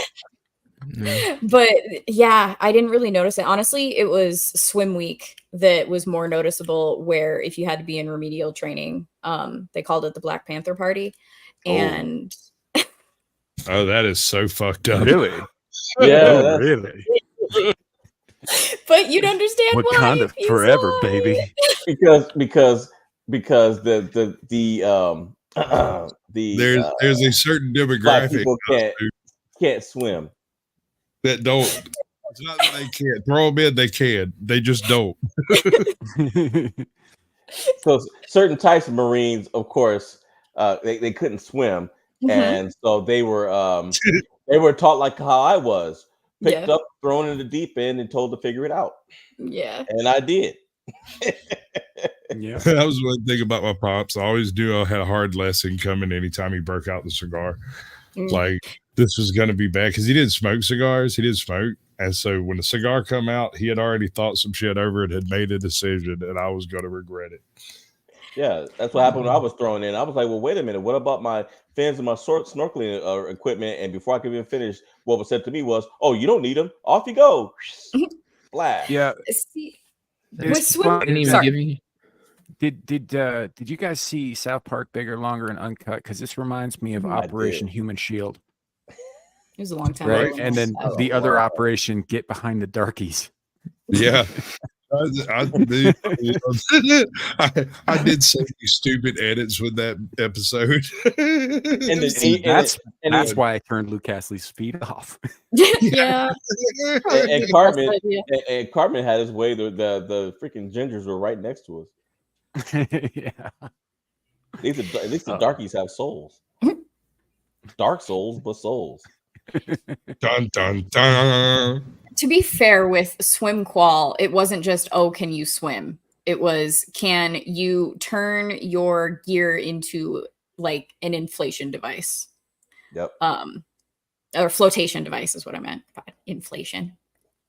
So like you would have to use your blouse, blow air into it. So you're saving energy because if like you get stranded in the water, you need to save your energy. So the best way to do that is to turn like your trousers, like tie them in a knot and then blow air into them and use them as flotation. And you can do so with your blouse as well. Yep. So do all Marines wear blouses? No, that's just what they call them. Yeah, it's just like it's what they called ours too. Yeah. I learned that I had that training. Yeah. And so like that technically is harder than just swimming or floating. So the Renaissance nerd. Hey, Adam. Hi. Hello. Happy 100th episode. Thanks, man. Thanks for being here. How you doing? Not too bad. Not too bad. How you doing? We're just talking about blouses on Marines and Operation Human Shield. I just finished talking about gay black man for an hour. So same thing. Same thing. Yeah, kind of. Dermy. Dermy was there. I mean, was he wearing blackface again? No. He was just a regular. He was a different black guy. Regular Dermy face with stains we don't want to know about. So. Oh, okay. Yeah. How's okay. Back to Gal blowing her pants up. What's funny is like technically you also it's called blousing your trousers when you use boot blouses. Like you basically roll up your trousers at the bottom. So yeah, there's a lot of blousing going on in blouses in the military. Right. Okay. Listen, I've had a rough afternoon. Okay, I talked about I spent 50 minutes with Jed talking about a movie where literally a guy is his own gene pool. He's literally the father and the mother and the baby. Predestination is a fucked up movie. Okay, sounds like it. Yeah, he fucks himself to make himself. Ew. What? Yes. Yeah. Yes. Honestly, that kind of sounds like the Catholic interpretation of Immaculate Conception to me. But yeah, I think that's what predestination was actually kind of nodding towards, was a miraculous conception concept. Well, they didn't do a good job. Dermy would try. We did make Dermy cry. We tried to explain it to him, and he said the hamsters. I said the hamster off the wheel. No, he said the hamster's in the closet and it's eyeing the rope. No, I didn't say cry. I said sounds like something Dermy would try. Oh, well, wait. So answer me this: is it the black man who fucks himself to make himself? No, it was Ethan Hawke. Oh, is Ethan Hawke who does that? Ethan okay. Hawke? You said gay. The reason I ask is because you said gay black man. I was like, is it that's really gay? That's a different problem. That's a different problem. Oh, okay. Altogether. It's been a rough afternoon. Okay. He does the Doctor Who chairs reviews, like in his background currently. Yeah. So well, that's free to my let afternoon. your hair down here. We don't we don't I'll stay hang on out for a little ceremony bit. or Doctor Who here. So well, it's all right. It's all right. I'll hang out for a little bit and eat some dinner, and then I got to play video games. So recover. So I'm happy to be here. Yeah. Hey, Prof. How you doing? Well, Ethan Hawke is in the movie. Isn't it spelled with an E at the end? Yes, it is. Yes. Asterisk. All right, I'll let you continue with blousing and blowing out blouses. I mean, I would consider blowing out a blouse like ripping it off and getting to them titties, but I mean, no, it's using it as a flotation device. But I can see your point. I prefer to use titties as a flotation device. Yeah, I was just gonna say. Yeah. Mine didn't work so well for that. So you just weren't trying hard enough, Gail. Some women use them as boxing gloves. I've seen a few knockouts. I've nearly been knocked out with them. Yeah. Dangerous weapons, you know. Y'all gotta shut up. I miss my wife. Listen, good titties can bring a man to his knees. Okay. What about water balloon titties? That's a lie. We covered that last night. Okay. You do not. But until you know that it's a lie, but it can be brought to your knees. It's a lie. It's false advertising. Right. I've told you all my theory about titties, right? No. Share. I thought I had. So I immediately need to. This may sound familiar. So, and this all got brought about when I found out that Gary Buechler over at Nerdrotics doesn't like Bon Jovi, or at least he says he doesn't, because according to my theory, he's full of shit, and this is why. Because Bon Jovi is like titties. Anybody who says they don't love him is lying. I could say I like everybody loves titties. I like at least everybody loves Drake too, Sam, but you don't know who he is. Right? Straight women love titties. Straight women love Drake too, but you don't seem to care about it. Right? That's definitely going to be a short later. Thank you, Sam. You're welcome. You're welcome. Can't fight with his logic. Yeah, right? I got nothing. I mean, like, yeah, there's at least a couple Bon Jovi songs I like. I mean, but it's my life. That's one I used to use one of those to represent a character in a story. How could you talk about Bon Jovi and you go to "That's My Life"? Really, dude? One of their worst songs. That's not one of the worst songs. Yes, it is. It's kind of middling, but yeah. I remember the first time I saw it, it was an anime music video and using Dragon Ball Z, and like Vegeta and Trunks were proficient in the video. That was like the first AMVs were great.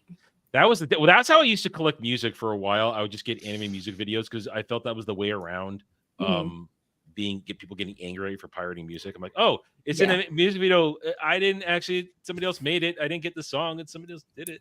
So. Did you ever listen to Nostromo? I don't think so. Okay, I'm gonna send you a bunch of links. If you like AMVs, Nostromo is where it's at. Back in the day, I mean, I was big to the anime movies just back in the day. I mean, this is he said, please don't flood him with Anime League. He doesn't want them. You know, the best anime music video I ever saw was actually a whole episode of a show called Cowboy Bebop. Oh yes, I like how you prefaced it with a show called Cowboy Bebop. look, yeah, there's like, some people out there that? who may not have known this. So somebody took the entire the episode and they clipped it up. And in this particular episode, they're transporting some cargo, and in that cargo happens to be this refrigerated box. Well, it gets open and develops fungus. The fungus gains sentience, and the entire rest of the episode is like this horror movie version of Alien, except that the alien is fungus that grew on somebody's sandwich. And somebody took that episode and they paired it with Weird Al Yankovic's parody, "Living in the Fridge." Man, I love it's Weird Al. Amazing.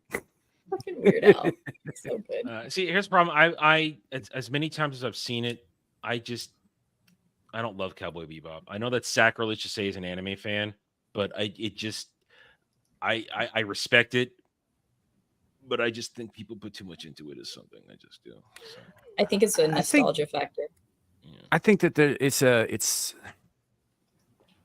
so everybody recognizes the technical prowess of accomplished jazz musicians, but jazz itself is not beloved across the board, right? Yeah. Cowboy Bebop is the jazz of anime. Yeah. It's obviously the guys who put it together knew what they were doing, but it doesn't appeal to everybody. The final product is what I mean. I've seen it all the way through like 3 times in my lifetime, and I keep going in expecting it's just the time I'm going to fall in love with it, and I never do. Maybe it's because I don't like stories that end in tragedy. Maybe that's why. That's why I don't love it, is because of the ending. And at the same time, I also really don't like all the characters. I think I don't love Spike. I mean, I'd love to do things to Faye, but I don't love Faye. And it's just never. It's just the same thing every time, and I've stopped. I haven't gone back since like the 3rd attempt. It's just not. Hey, listen. What was that? I've got to listen. I found she did it again. She did it again last night. Okay. I did it again earlier this show. Oh, she did it here today. Well, because this one was just like I can't even remember what it was, but he was talking about how he tries to get under my skin, and I was just like, well, I have an easy way to get under his skin, and so I did it. And I have a button Even for with it. this. No, we all have buttons that gonna can bother me no more. He says that. Yeah, but his head went down like this. It's like People change, people grow. I had a headache. I call it the immaculate depression. Look at him. Really quick, Sam, I like how your comparison was to jazz music with the soundtrack, the score, if you will, of Cowboy Bebop in general. Yeah, well, not even just the score, but I like the show itself, the way it's drawn, the way it's I know the way the stories flow, the fact that it ends on a down note despite being relatively upbeat. Mm-hmm. Right? It's very jazz. That's what I'm saying is like I understood your comparison for what you were actually saying with it, but also it's deeper layers because of like that opening and closing song. Hey, look, the closing song, Real Folk Blues, is one of my favorite freaking songs that ever came out of anime. I love that fucking song. Yeah. I used to know most of it in Japanese. I don't speak Japanese, and I knew most of that song in Japanese. Hey, here's the thing. I have loved so many openings and closings of anime, and they also are good, but I at least make sure once in a while to check what the lyrics mean when I'm singing a language I don't know. It's like I translated it and all that stuff, but I don't I'm actually. not saying you didn't. I'm just saying I understand what you're saying. I love it, but I always make sure I know what the fuck I'm saying. Yeah. Plus, I had a crush on the singer. She was hot. So, I mean, but yeah, it's not for everybody. I only bring that up because of the whole, the AMV thing we were talking about. But yeah, it's not. Cowboy Bebop is not for everybody, and that's one of the things I appreciate about it is that they did not go out of their way to make a people pleaser. They made what they wanted to, and you either jibe with it or you don't, and they're cool with that. I just bristle whenever he says it's one of the greatest things of all time, because I hate saying things are greatest of anything. I just bristle at that kind of thing. It's like make your own list and say Adam just hates greatness. Hey, listen, that means I'd have to hate myself, and I can't do that. Well done. Well, you confirmed he's a YouTuber. Welcome. Yeah, that insult bounced right off his ego. So, but I mean, yeah, it's just about. And I lost my point. Fuck it, I'm done. I'm thinking about the food I got. I'm thinking about food I got in the oven right now because I'm hungry. So I'm easily distracted. I'm thinking about chicken nuggets myself, but you do you, boo boo. I got cheese sticks in the oven, and then I got ziti in the fridge and sausage too. So yes, sausage. So it's gonna be a good night. Yeah. All right, I'm done derailing. No, it's good. It's good. That's what the show is. Begin to derail this show, bro. I was gonna say, Adam, I know you haven't been on this show. You were on Abyssal Musings before, and Abyssal Musings is something like Larry puts a ton of work into that. It's a lot more structured of a show, and the layout and how we proceed through it. This show is derailment incarnate. That's why Devil's here. Yeah. It's what we do, man. I'm locked into, or I'm probably having just done, a couple hours of streaming leading up to this. I'm locked into organized thought at the moment.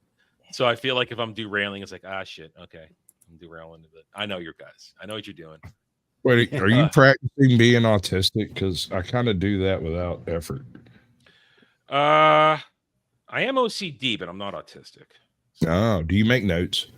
No, things just have to be. I have a friend who's OCD, and that's her thing. Is she has to like make notes about everything. No, shit just needs to be in order. Like that's all alphabetized right there. Things have to go in their place. Things have to be exactly where they're supposed to go. You have to clean up. Nerd. Sorry, I can't help that. Well, we are got Tourette's. It's one of the other things though about this show that I do enjoy doing so much is because when I started, when Larry and I started this up with Maester Chow and the Jamericans in the very first episode, we weren't really sure what direction we were going to take at the time. We thought maybe political, maybe a little social commentary, maybe a little culture or whatever, and it just sort of kind of. It's gone through phases. It has. But when we started, Larry and I were coming from the political side of YouTube, right? Not the entertainment side, right? It wasn't until later that we got involved with other people who then kind of opened doors with us through the entertainment side, which is where we met a lot of you guys, and I'm glad for that because on this show, began. All the incest started. Right? Well, on this show, I can bring together, both spheres that I currently run in, so. Right. Well, like Luke Castley, who was here earlier, I met her through my friend Amira. Right, over in the chat over there. Amira met her on BlackTube through a channel called the Lapeef Network and through a guy named Kevin Sales. And it's kind of funny how it all comes together. And I when I reached out to Hijabi Gamer, that's actually how I got involved with a lot of other people who ended up opening up some doors, including Legion Talk. I met a lot of people through him. Sasquatch was a bit of an anomaly. I got carried. Always am. I got carried, and I mean that in like an internet ambush kind of way. I love you out there. If you're out there listening, Carrie, man, I do. But yeah, that's how I met Sasquatch. Carrie has nothing negative to say about you. It carries, pun intended. So weird. That's so weird. He hates everybody. Yeah, equally. Apparently, except me. Yeah, if there's one thing you could say, he's absolutely unbigoted in how he distributes his hate. That's equal opportunity hater, that man. Yes, sir. That's true. And he prefers to be hated rather than anything else, which is that's fine. I don't care. He is the grumpy Smurf of YouTube. He is. Smooth says, I met Gal at Anime Matsuri despite not actually talking to her. Smack my fucking head. But yeah, next time I'm in the States longer, I will definitely make an effort to meet more people. Very cool, man. And you never know. This whole internet thing, I do decry it because it does take an element of, I suppose, personal human connection out. We're all ruined for it. We've all been ruined for it in a way. Yeah. But like I stated earlier, it does allow us to connect with people we may not otherwise have ever run across, which is cool, But seriously though, go outside and touch grass once in a while and talk to people at your local supermarket or whatever, because it's good for you. That shit's scary. I advise getting involved with the Waffle House, because if your Waffle House staff won't help you have a body, you're living your life wrong. Yeah, I'd say, I have to piggyback on that. I met Carrie. I met a lot of you through Sam, kind of the same way. I met Carrie through Amira, I think, but going back to the whole supermarket thing, that is also a great place to meet people, believe it or not. Carrie, well, he's for sale over there. Oh Jesus! You had to bring that up again. I think I've got that on the. Shout out to Kohai. Have that on there? I also met the author of that. I also met the creator of that, which is Kohai the Masochist, or as we call her, the demon memer. Yeah, that's I always enjoy seeing that because the funny thing about that meme, so in it, and there's all kinds of details in it, like the squirrel in the tree laughing at the dude, but the hunter is getting raped by his prey. Right? The deer is going hard on them ass cheeks in that meme, and she put Carrie's face on the hunter. And when he saw that, he said, "That's not nearly hard enough." He sure did, which was a shocking moment for me. I was like, "What? What? Like you're getting boofed by a deer, dude." No, you misunderstand. All of you have erred on the side of caution. Fuck you, Carrie.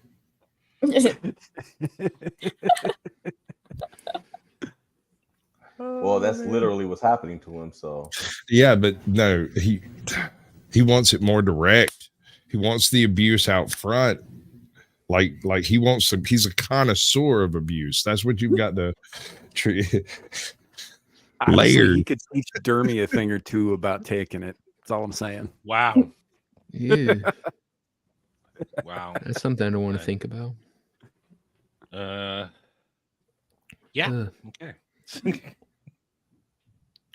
Now we're all gonna die. Want to start drinking at this point? Sam's almost convinced me. I got about a half pint of rum over here. Yeah, I wasn't intending to because I do believe that I might have another stream after we're done here that I need to actually be sober for. But I'm kind of supposed to be at another stream right now, but I like you more than him, so you know. No. We're pretty awesome over here. We are, in fact, pretty awesome over here. So, this wouldn't be the guy that I chased off with my Southern Belle gay dude accent on your stream. I need to hear this. I need confirmation first from Sasquatch. Is this the same guy? Because I'm just curious. I don't think you actually scared him off. I think he lost his internet signal, but quite possible. I want to go back to Southern Belle. I mean, right? Yeah. Let's not skip over that. Southern Belle. So, to give it some context, we get into. I've got invited to do a show on Sasquatch's channel, so I was a little late, and so I came in the middle of a conversation, and he asked me how I was doing. And they had talked about accents back and forth, and there was some mention of gayness in there at some point, but I don't think that was the focus of the conversation at all. And I don't know what came over me. He asked me how I was doing, and I was like, "Well, Sugar, we could just go down to Atlanta, I think, and we could reenact some of those scenes from Midnight in the Garden of Good and Evil, right? And I'll bring the pickle lube, and we can just get it on, rubbing body parts. It just seems so sticky and so frictiony. And I think it'll be a good time, Sugar." And he didn't swoon over this because you're Oh, dude bounced right after I said that. He's like, "Fuck this, I'm out." He's like, "That is way too far." Well, I had just said that I was going to create a Gay Pride Month channel called the Randy Dandy, and and I was like pitching different shorts concepts and little video concepts and stuff about, well, honey, all we got to do is go right down over there and put a couple of curls down in your hair, and we'll just have it laid right on out there. Get you some fingernails done. Yes, ma'am. Welcome to Queer Eye for the Void, guys.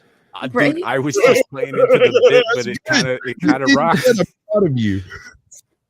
I don't know what just happened. Well, what happened is, I mean, we're desensitized to this. I mean, we're also gay anyway. All this shit. We hang around Dermy.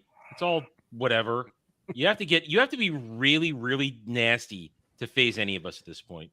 So Samuel comes up to me, starts talking all rogue Southern Bellish, like, okay. Every thanks. Friday we're on a gay cruise, pretty much. So yeah, it's true. Gay cruise is gonna hit an iceberg any day now. Yeah, if I do that, I'm joking, because of the two of us, between Dermy and myself, only one of us is likely to actually grab your balls. Well, only one of you admits liking have the balls. dick, and that's Now I'm just disappointed. Wait, with me not having balls? Well, that was Oh, wait, Sam that not was- having mine. Well, listen, tentacles do more fondling than actually grabbing. That's I would not actually- penetrating. Let's be honest. Right. Like, watch Alien from the Darkness. You'll understand. I think that Sam now needs to have a new avatar in a Southern Belle dress. Is it I time? tell you what, I will. If you remind me, I will invest in something like second. that. Oh no, At some point. just put rogue hair on. Like put rogue hair No. on. There's an old freaking ancient viral meme about a Southern Belle Cthulhu. Really? Mhm. I'm gonna seeing have to call Gone a with the video Wind on it. cover. I'm Gone with the Wind basically cover. redone Sam's being Pete. on Scarlett's face. What are we doing on Scarlett's face? I said I'm seeing Gone with the Wind cover, but with Sam's face on Scarlett's. Oh man, I could do something like that. Yeah.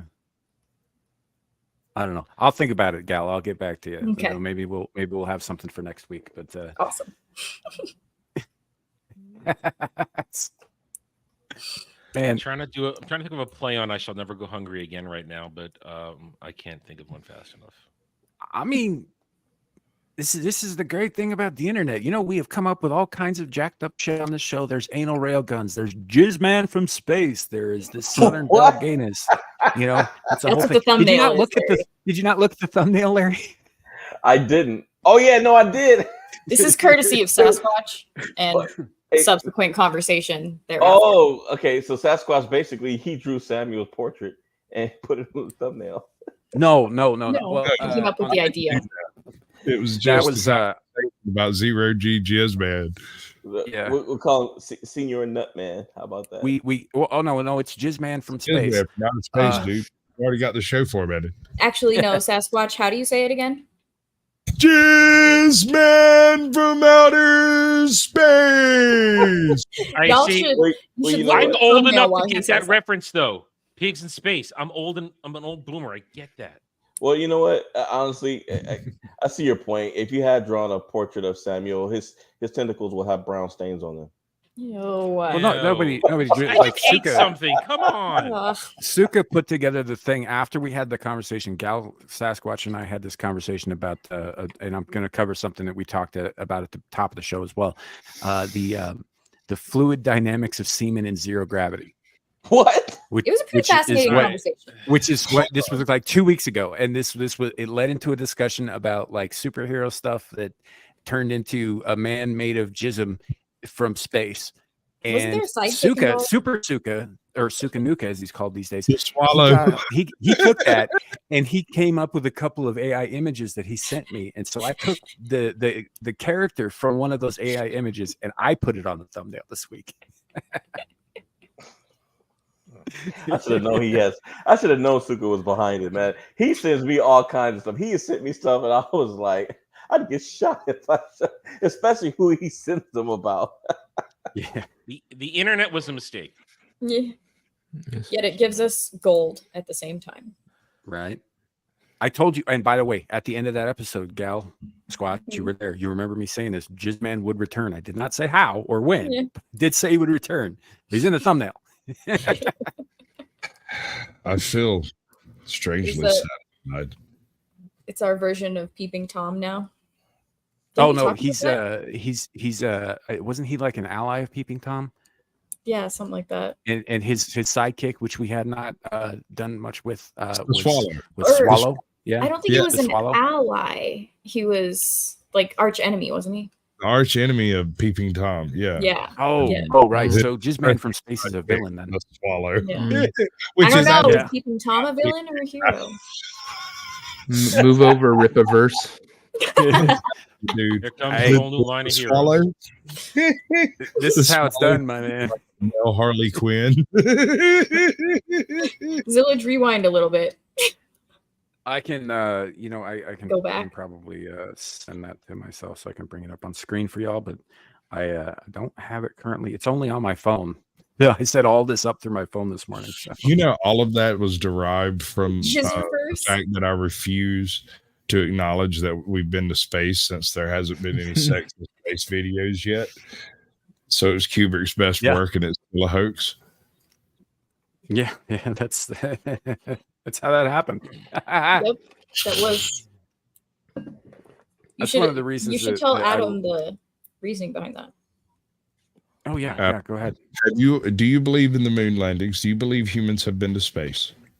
Oh, Samuel already started telling me about what you did with this. He's already spoiled it. So just go. Sam. I didn't do it as well though. NASA films every inch of that damn space station and every bucket that goes up and comes down. And if it's not NASA, then it's the Russian Space Agency or some other space agency. And every bit of it is, for the most part, publicly available. And you can just go watch it. And yet not once in the whole entire history of NASA have we caught a grunt pile in space. Not once has anybody ever tried to pull one off around the corner or something. Not once in the whole history of our entire trip to space has a single snuff film been filmed zero G. And I don't buy it. I just don't buy it. That's where I draw the line. Maybe zero G kills sex drive. No, I'm sorry. Being in zero G would make me horny. I would immediately turn and look at the very nearest compatible orifice and be like, you know what? I'm in zero G. This is happening. See, and I tried something similar as a counterpoint 2 weeks ago. No, that's a very strange thing to say immediately after what I said. Well, I was just like, well, maybe it's something they put in the food, like the MRE type frozen food. Like maybe there's some sort of anti-Viagra in it. Well, I mean, I can be logical about this. If the pressure is lower and there's zero G, in order to maintain erection, you would have to build the pressure in that area, and it's more balanced out, so it's less likely to actually achieve full erection, as it were. But throughout the course of the discussion, it was realized that none of that shit would matter. Because like you just look out at the beautiful earth as it is, and at the same time you realize how small you are, but also how big you are, because you are out there seeing everything that is our existence from space. There is no way that does not like turn you on. Yeah, I'm gonna have at least a half chub before I get to the window. Yeah. So this is, for those who missed it, this is the thumbnail for this episode. And that is Jizzman. What's funny is it kind of looks like it's creaming into the void, not screaming. Kind of does. I mean, I'm aroused. Literally just now noticed. I don't hate it. Well done, by accident or otherwise. We now have to work on the swallow. You know, the swallow is going to be a small gay guy who's absolutely fabulous. Well, now we know if Sam starts up an OnlyFans account, where he can go with it. What? Why are his eyes black? I don't know. He's got a little red around his neck too, because when I cropped it, he did have an actual cloth cape, but it kind of just got cropped out, but which is unfortunate. There was also a lot more zero G jizz floating around him in the original that I kind of wish I had been able to figure out how to implement here, but I'm honestly not that good at making it, so this was the best I could do. I think it works. Yeah. I think it does too, especially that font that I chose for 100th episode. I feel disgusted right now. And the creaming into the void. I can't unsee it now. Yeah. Well done. I want to go wash my hands right now. And who knows when who knows when Jizzman is going to show up again. I'm going to use it for all kinds of stuff. I asked him, I was like, dude, do you mind if I use this? He's like, that's why I sent it to you. I was like, fuck yeah. Listen, the threat of Jizzman is just that you never know when it's going to show up. You could be there. You might not see it, but he's there. Wait, hold on. Are you suggesting surprise Jizzman? Oh, I'm suggesting he is right now, and he could be here right now, and we don't know anything. Okay, he could be here right now, and we would never know. God damn it. His Fortress of Solitude is like a dried rag in the corner. I don't know. It's the apartment. The Splashtastic duo. It's the apartment above the laundromat on the corner. That's his fortress of solitude. Oh Lord. Yeah. Good So stuff, Star good Trek. stuff. That's not the show, buddy. Here we dwell on the jizz man. It's in it. It's in us and around us, and it binds all things together. Yeah. It's like but at least it's like the Force and duct tape, I guess. Right? That's what I'm saying. At least it's male. Can I talk about the Acolyte for a minute, because I haven't done it yet. I have yet to have my rant, but it's Sure. this one specific part of the thing that makes that entire show worth watching, in my opinion. It is the moment when a strong, powerful, independent young black woman with force powers is incapable of interrupting an old white man's nap.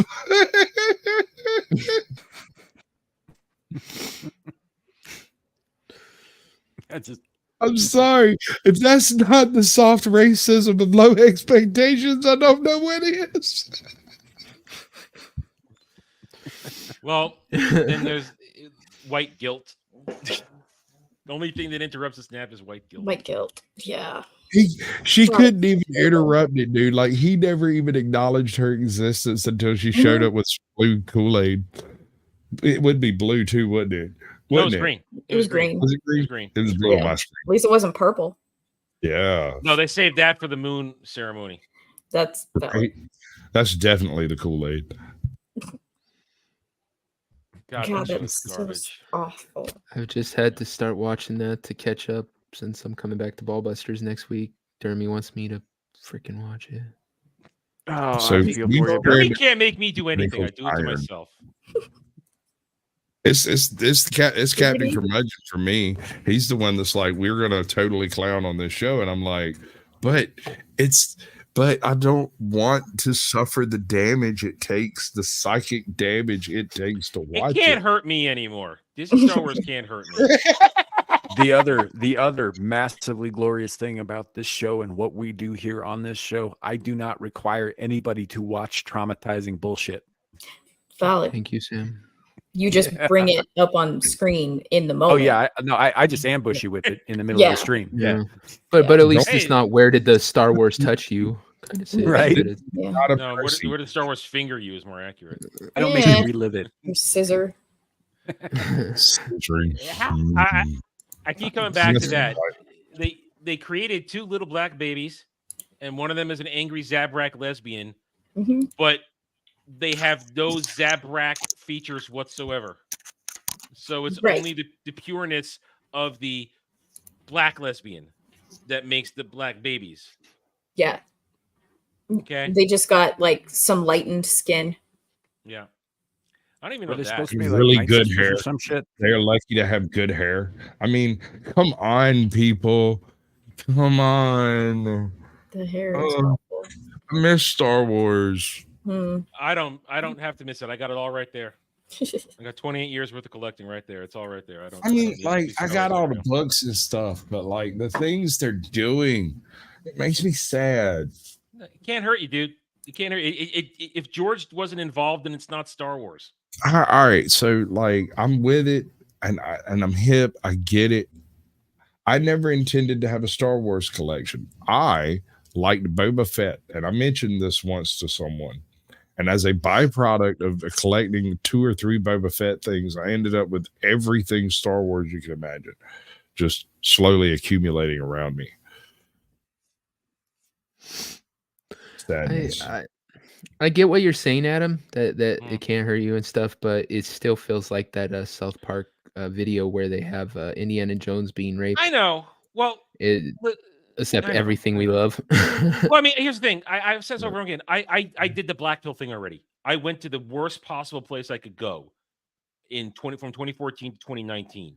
I was in a terrible place when it came to Star Wars. So I've been there. I've been to the lowest you can get at hating and feeling ravaged and destroyed by Disney Star Wars. And then I pulled myself out of it. It took a little work. It took finding other people, realizing that they were where I was, that it wasn't real Star Wars. And here I am now. And they can do everything they possibly can, and they can try and rebrand it as Legend. They can do they can't take it away from me. So I mock it all because I can stand. I can stand and go. Bro. It's real Star Wars. I was there for it. I supported it. I collected. It's still in my heart. It is the franchise close to my heart. It was the first franchise at 3 years old that said, "Hey, guess what? We just saw Return of the Jedi. I want all these toys. My parents bought me toys, so they can't take that away from me.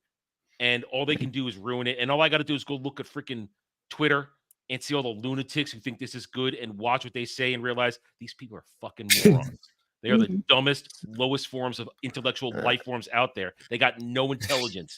I mean, go ahead. Sorry. Completely creatively bankrupt. They are absolutely useless worms on society. They do nothing but take from creative people in the universe, rebrand it to make it. What was it they did in South Park? Put a woman in it, make her gay and lame. Yeah. That's essentially the formula. They took a Sam Slade novel and screwed up the setup. Trashed out the reveal and didn't do the actual story justice. That's essentially what the Acolyte is a murder mystery in the High Republic, right? There ain't no mystery about that murder. None, zero. They do the freaking twin reveal in the very first freaking episode. What's the point? I guess our side of the internet is kind of like those groups you go to when you lose a loved one. Well, it's commiseration. Lost their, it's cathartic. It's commiseration, and the only mystery left is how much are they going to blame on the Jedi? How much are they going to desecrate the Jedi? How much are they going to deconstruct the Jedi to make them evil and bad in certain point of view? That's all it is at this point. That's the mystery. I'm calling it the Queef Unleashed. Yeah, it's going. Works. I mean, it's like I said, they can't hurt me. I mock it. I make money off of it. I have no choice. That's what I'm here. Look, I was one of those people who saw the first season of The Mandalorian and went, they'll make some money, they'll realize their errors, and they'll make decent movies again. No. They just haul me out. Listen, now, here's my question. Okay. Do you think Filoni is leaning so hard into this specifically to try to show exactly what a bad idea this is? No, Filoni was always a piece of shit. He was always a piece of shit since the 20-aughts. He was horrible. He's one of the worst things to ever happen to Star Wars. Okay, just look at the Clone Wars. It's garbage. Question. Dave Filoni or Kevin Smith? Neither. They're both a bunch of almost said a gamer word. Both a bunch of assholes. Kevin Smith is like Kevin Smith. Kevin Smith was always a liar and a fake, and Dave Filoni is a fraud who always wanted to be something he can never be. Well, I mean, Kevin Smith did have a heart attack, and that's kind of when the changes took place. I didn't like his shit. Heart attacks don't make you gay. they did in this case, I think. They also made him vegan, which makes you gay. Well, vegan might have made him gay. That's he had a heart attack and died, and they brought in a ringer to fulfill his contract. Real quick, the difference between him right before the heart attack versus right after the heart attack is unbelievably stark. He shrinks 3 inches.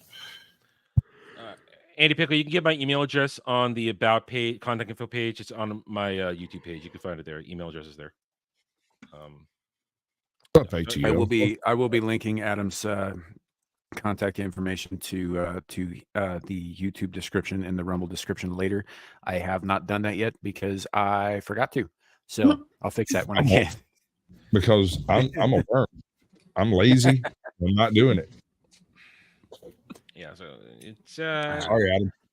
Love you. Farts and butterflies. Yeah. Unicorn farts, whatever. All right. So I think this is probably like, this being the 100th, we don't necessarily need to go on for hours and hours and hours and hours. This is about the typical length of the show anyway.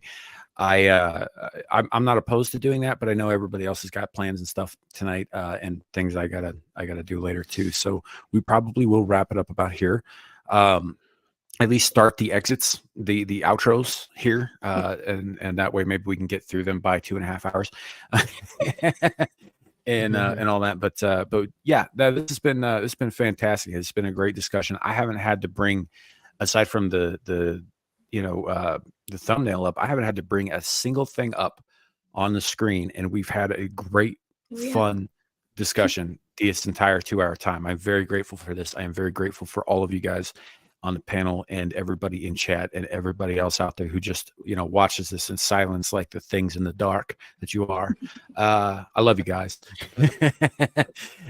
But yeah, this is a good place to end today's show. It's been 100 fucking great episodes. We're gonna keep this shit going. Yeah, I had actually considered retiring the show around now a while back. I was going through some shit, and I was just not sure if I wanted to keep going in this direction on the channel, if I wanted to change things up or whatever. But I don't want to do that. I want to keep going. I want to make this. Let's make it to 200 and then 3 and then 4 and then 5. Let's put fucking network television to goddamn shame. I like it. Yeah, so here we are. So let's go around the horn and let people know where they can find you. And Adam, in your case, I will add your YouTube information in later. Sorry about that. So why don't you go ahead and tell people? Great to be here. Happy to join in the fun. First time actually on this particular show. I am Adam Renaissance Nerd. YouTube channel, same name. Also my gaming channel, Renaissance Nerd Arcade. Tonight you'll find me over participating in Dermy's Chatterday. I'll just be playing Final Fantasy 14 with the boys over there. Tomorrow, 2 p.m. Eastern on my channel, the Roundtable will go over the week's events, including Doctor Who overnights, acolyte discussions, all kind of that fun stuff. No Mel Mondays this week because I got to get up on Tuesday morning, so I cannot be up doing that. Got to make myself go to bed. Throughout the week, though, Monday, you can catch my review of House of the Dragon Season 2, Episode 1. I am the non-fan, the person who doesn't care, so you might get a unique perspective as someone who is not enraptured by all things Germ and Game of Thrones. Wednesday, you can catch my review of Acolyte Episode 4, pronoun episode from what we hear. Later on in the week, on Thursday, Anime Odyssey returns a week early this month due to scheduling conflicts. 8:30, usually 8:30 p.m. We might have to change that because our guest is Legal Mindset. He's on the other side of the globe, so we're going to have to kind of make sure the time zones line up. Dermy and myself and he will be watching Is It Wrong to Pick Up Girls in a Dungeon Season 1? Love that. Yes, I love that show. Yes, it is. It's like no, not when you see Hestia. It is not wrong to pick up Hestia. Okay, not wrong at all. There's Anyway, better looking gods on that show. Oh yes, I don't care if they gender swap a few. I don't care. They're busty and beautiful. Anyway, and then on Friday I'll be over on the Iceberg Bound Ball Busters for that nonsense, and then next Saturday. Saturday Night Drive-In returns at a regular time, 6:30 p.m. Eastern. I know we conflict here, but I'm going to promote it anyway. Jed and I will be watching Terminator 2 Judgment Day. Nice. Because I got to watch a movie that at least has some decent time travel in it, as opposed to what we watched this week. And then after that, I guess it's sort of the season finale because we will be back for the Christmas special, but final episode of Doctor Who Cares Reviews, where myself, Dermy, Jed, and guest star Bradley Burnett, Duke Devil, we will be going over the final episode of Disney Doctor Who and Sheeta Gatwa cosplaying the Doctor. And that's it. So thank you, Samuel, for having me tonight. Yeah. Goddamn, Devil, you remember when you had that many shows piled up? Yeah. Those awful old days. Right. Gal, what do you have coming up this week? I don't know if Skinamax is on tonight or not. Adam's kind of been taking a bit of a break for Vets Talkin', but normally 8 p.m. Mountain Time is Skinamax Saturday after this lovely stream that we do here. And then Horny Alf's channel on Sundays when it's a game that I play, not like State of Decay and stuff like that. I believe he's taking a break this weekend because he is moving. So I will not be there tomorrow, but normally Sunday nights we do gaming streams. And then every Thursday on my channel, Green Haired Anti-Liberal, on YouTube, I will figure out Rumble eventually. I think what I'm going to do is upload the previous streams, but I do Cook in the Books, where I read your book list and my book list, so you don't have to. Currently, I am reading to you A Princess of Mars, John Carter, Edgar Rice Burroughs. He likes run-on sentences, but it's still a good story. So, so that's every Thursday at 6 p.m. Mountain Time, and then obviously Ballbusters, as Adam has mentioned, 9 p.m. Mountain Time, because I am in Mountain Time and that is what I speak. on Dermy Wormy's channel. So that'd be me. And if BL's pub comes back soon, normally I do that Saturday morning, very, very early. Yeah, and that's me. Twitter, Instagram, Rumble, YouTube, green-haired anti-liberal. That's where you'll find me.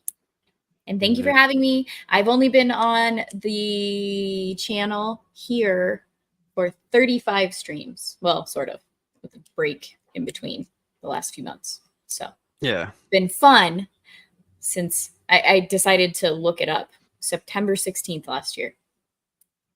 It's crazy. Shit, that long? Yeah. Yeah. Huh. 3 months away from a year. Well, we're glad to have you. Yeah, it's been fun. Caucasian Thanks, Sasquatch. Yes. Yeah. Tell Okay. them about, Sunday tell them nights. about your plans. What are we doing? What, you want to have to talk? We can talk like this all night, baby. Oh, good Lord. All right. We'll just take No, let's stop it. This is, You did that, Sam. I know I did, and I feel bad like about it now. I'm being touched in a place I don't want to be touched right now. I miss my wife. No, I need an I adult. got halfway need an through that, adult. and I realized that I hate ASMR. So Abort! No, Sunday nights, 8 p.m. Eastern, I do the blast readies with Captain Curmudgeon.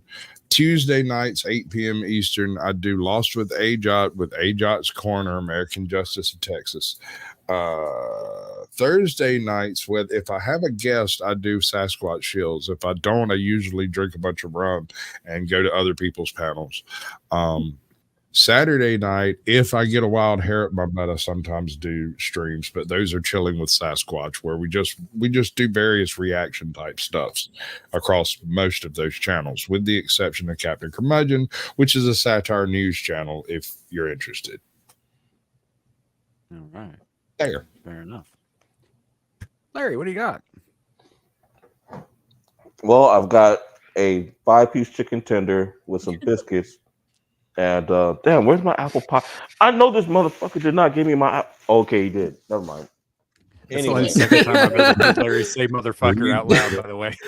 That was like, have you guys ever seen Frasier, the show? Frasier? Yeah. Mm-hmm. When Bulldog is always like, where'd they take my CD? Where's those? Oh, there it is. Maybe I'm the only one. I love that part, but you guys can catch me every Friday night on Episode Musings with my co-host Sammy the Infamous and Know Me Without You when she's not working. Saturday nights you can catch me in the chat as a moderator for the world famous Exile Lioness 2 channel. And as for my channel, I'm still in a state of influx right now. And it's not because I've lost my inspiration. There's some things I'm working on behind the scenes, and I'm not sure if I want to continue what I was doing on the stream or if I want to do something else with it. But I am also gearing up to start a gaming stream on my Kick channel. Nice. Which I do have. Hopefully, if Sasquatch is listening, I was actually going to ask him if I could attend Blast Radius next Sunday, if he'd be happy to have me. Yes, actually, Midlife Pro Logic just pulled out of his half. Okay, well then I will be there. Turns out he's at his girlfriend's house on the weekends. Hey, what? I see he said he pulled out. I said, "Oh, you can get in." Yeah, Well, there's room for you. I bit my tongue. Speaking on that, before I hand it over to you, I want to take a minute to commend Adam the Renaissance Nerd, because I listened to what he said earlier, and Disney violated this man. However, he was able to pull them out, and he didn't need surgery. Mm-hmm. It did take a while for it to close, though. It was. Would you prolapse? I was gonna say It was it just was large septic. and it was large and invasive. Pancakes. He's And, doing pancakes. Someone done shit right for a while after that. Yeah. Hey, well, don't. He That's man. I feel your pain, dude. I went to the store and I bought some. And I love gummy bears. And I went in the health food section and I bought some gummy bears. They were wild gummies, and I was tearing them up last night. I ate like half a box, not knowing that the details said it had all the ingredients, and I didn't know that underneath all the ingredients it said excessive consumption will have laxative effect. Oh, I've been up no. since 3 a.m. this morning. I was in that bathroom for Sugar-free 3.5 hours. Yeah. turn your ass into a You gotta be snowboarder. careful for those gummy bears, man. They I was raw. Yeah. I was raw by the time those gummy bears were done with me. Yeah. They should use that as fucking torture. Yeah. Why the hell did I just tell you guys Tell us that? where the microfilm is. Or I don't know, Larry. Larry just pulled a cloud. Yeah. That's and now we're going to remember that this. seems like the kind of thing maybe that you don't want to tell people. So, for a while, it's like, or the internet. So Larry's going to be getting gummy bears in the mail for a while. I'm just going to give you that 4-eyed stare. Well, let's go ahead and sweep Larry's shame under the rug there. Devil, it's good to see you, my man. Do you have anything you want to tell anybody? The devil made Larry do it. I followed that up. Yeah. Where can I go? Yeah, this Jesus asked me not to will be around this week, possibly on other shows. But Devil won't be back till Friday. Coming back for Ballbusters. Unfortunately, I've got to watch a bunch of shit before then. It really is a bunch of shit. Dermy's a prick. Then yes, we will have the pub back next week. We got to get Sasquatch on the pub if he stays up that late at some point. And then back to the normal schedule after that. Thursday though, next week when they do the debate, we are going to have a special Wrong Think. We're gonna all watch it, whoever wants to, and get hammered and bitch the whole time. So drinking games. Check that out. Every time Biden shits his pants, drink. Finish the bottle. I was thinking every time he lost his train of thought, but I thought we'd be hammered within the first 20 minutes. So I was gonna say, like, I'm an alcoholic. I am down to be drunk in the first 20 minutes. every time he turns to somebody who isn't there. Well, I can add you to the Wrong Think chat if you'd like Sasquatch, and then I just always throw the second opinion on that one. Is that dangerous territory or is that safe ground? Honestly, I think he'll be fine. Okay. Yeah. Sam's in there, Green's in there. A lot of people are. It's fine. I'm I'm not that sensitive. But otherwise, I'm like I said, next week I'll be back. Just look out for me. Yeah, all the normal places. This has been great, guys. I've thoroughly enjoyed this show. A lot of laughs were had, and that was the goal. This has been a bit of a celebration, and I'm glad for it. I am grateful to everybody who's watched, everybody who's subscribed, everybody who listens to some of the insane shit that I put out on Twitter, because some of it is crazy, or the things that I post in the community tab on YouTube. Like a couple weeks ago, I think I put something up about how the main cafeteria at the University of Colorado at Boulder is named after a known cannibal.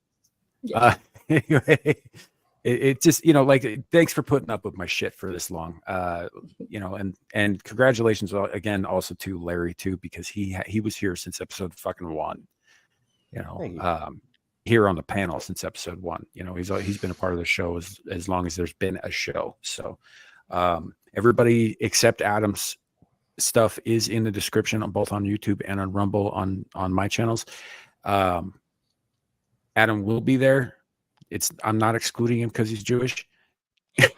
Hey, at least you're not putting me in the oven. All right. Look, we're past 2. We're past 2 hours. I could say that, right? I would never put you in an oven. I might, see about some accounting, but I would never put you in an oven. Well, I'm terrible. Listen, I don't live with the stereotype. I'm terrible with math. So I mean, with the way the world right now, I don't know if that's a bad thing anymore on YouTube. To say it's like well, and here's the thing: is like I don't actually mean anything malicious by it. Adam's my fucking friend. I'm picking on him because I know him. I'm not picking on Jewish people. Yeah, it's not like Dermy's been trying to kill me for like 6 months. Right. No, Dermy's a straight up. He's a straight up little Eichmann. But anyway, we do appreciate all you guys. It's been a great ride. We're gonna keep this shit going. And hope to see you all next time. And remember, though the world is dark and the night is long, it could always be worse. You could have Jizz Man on your ass. Oh no! I don't no. Have a great night, everybody. Bye.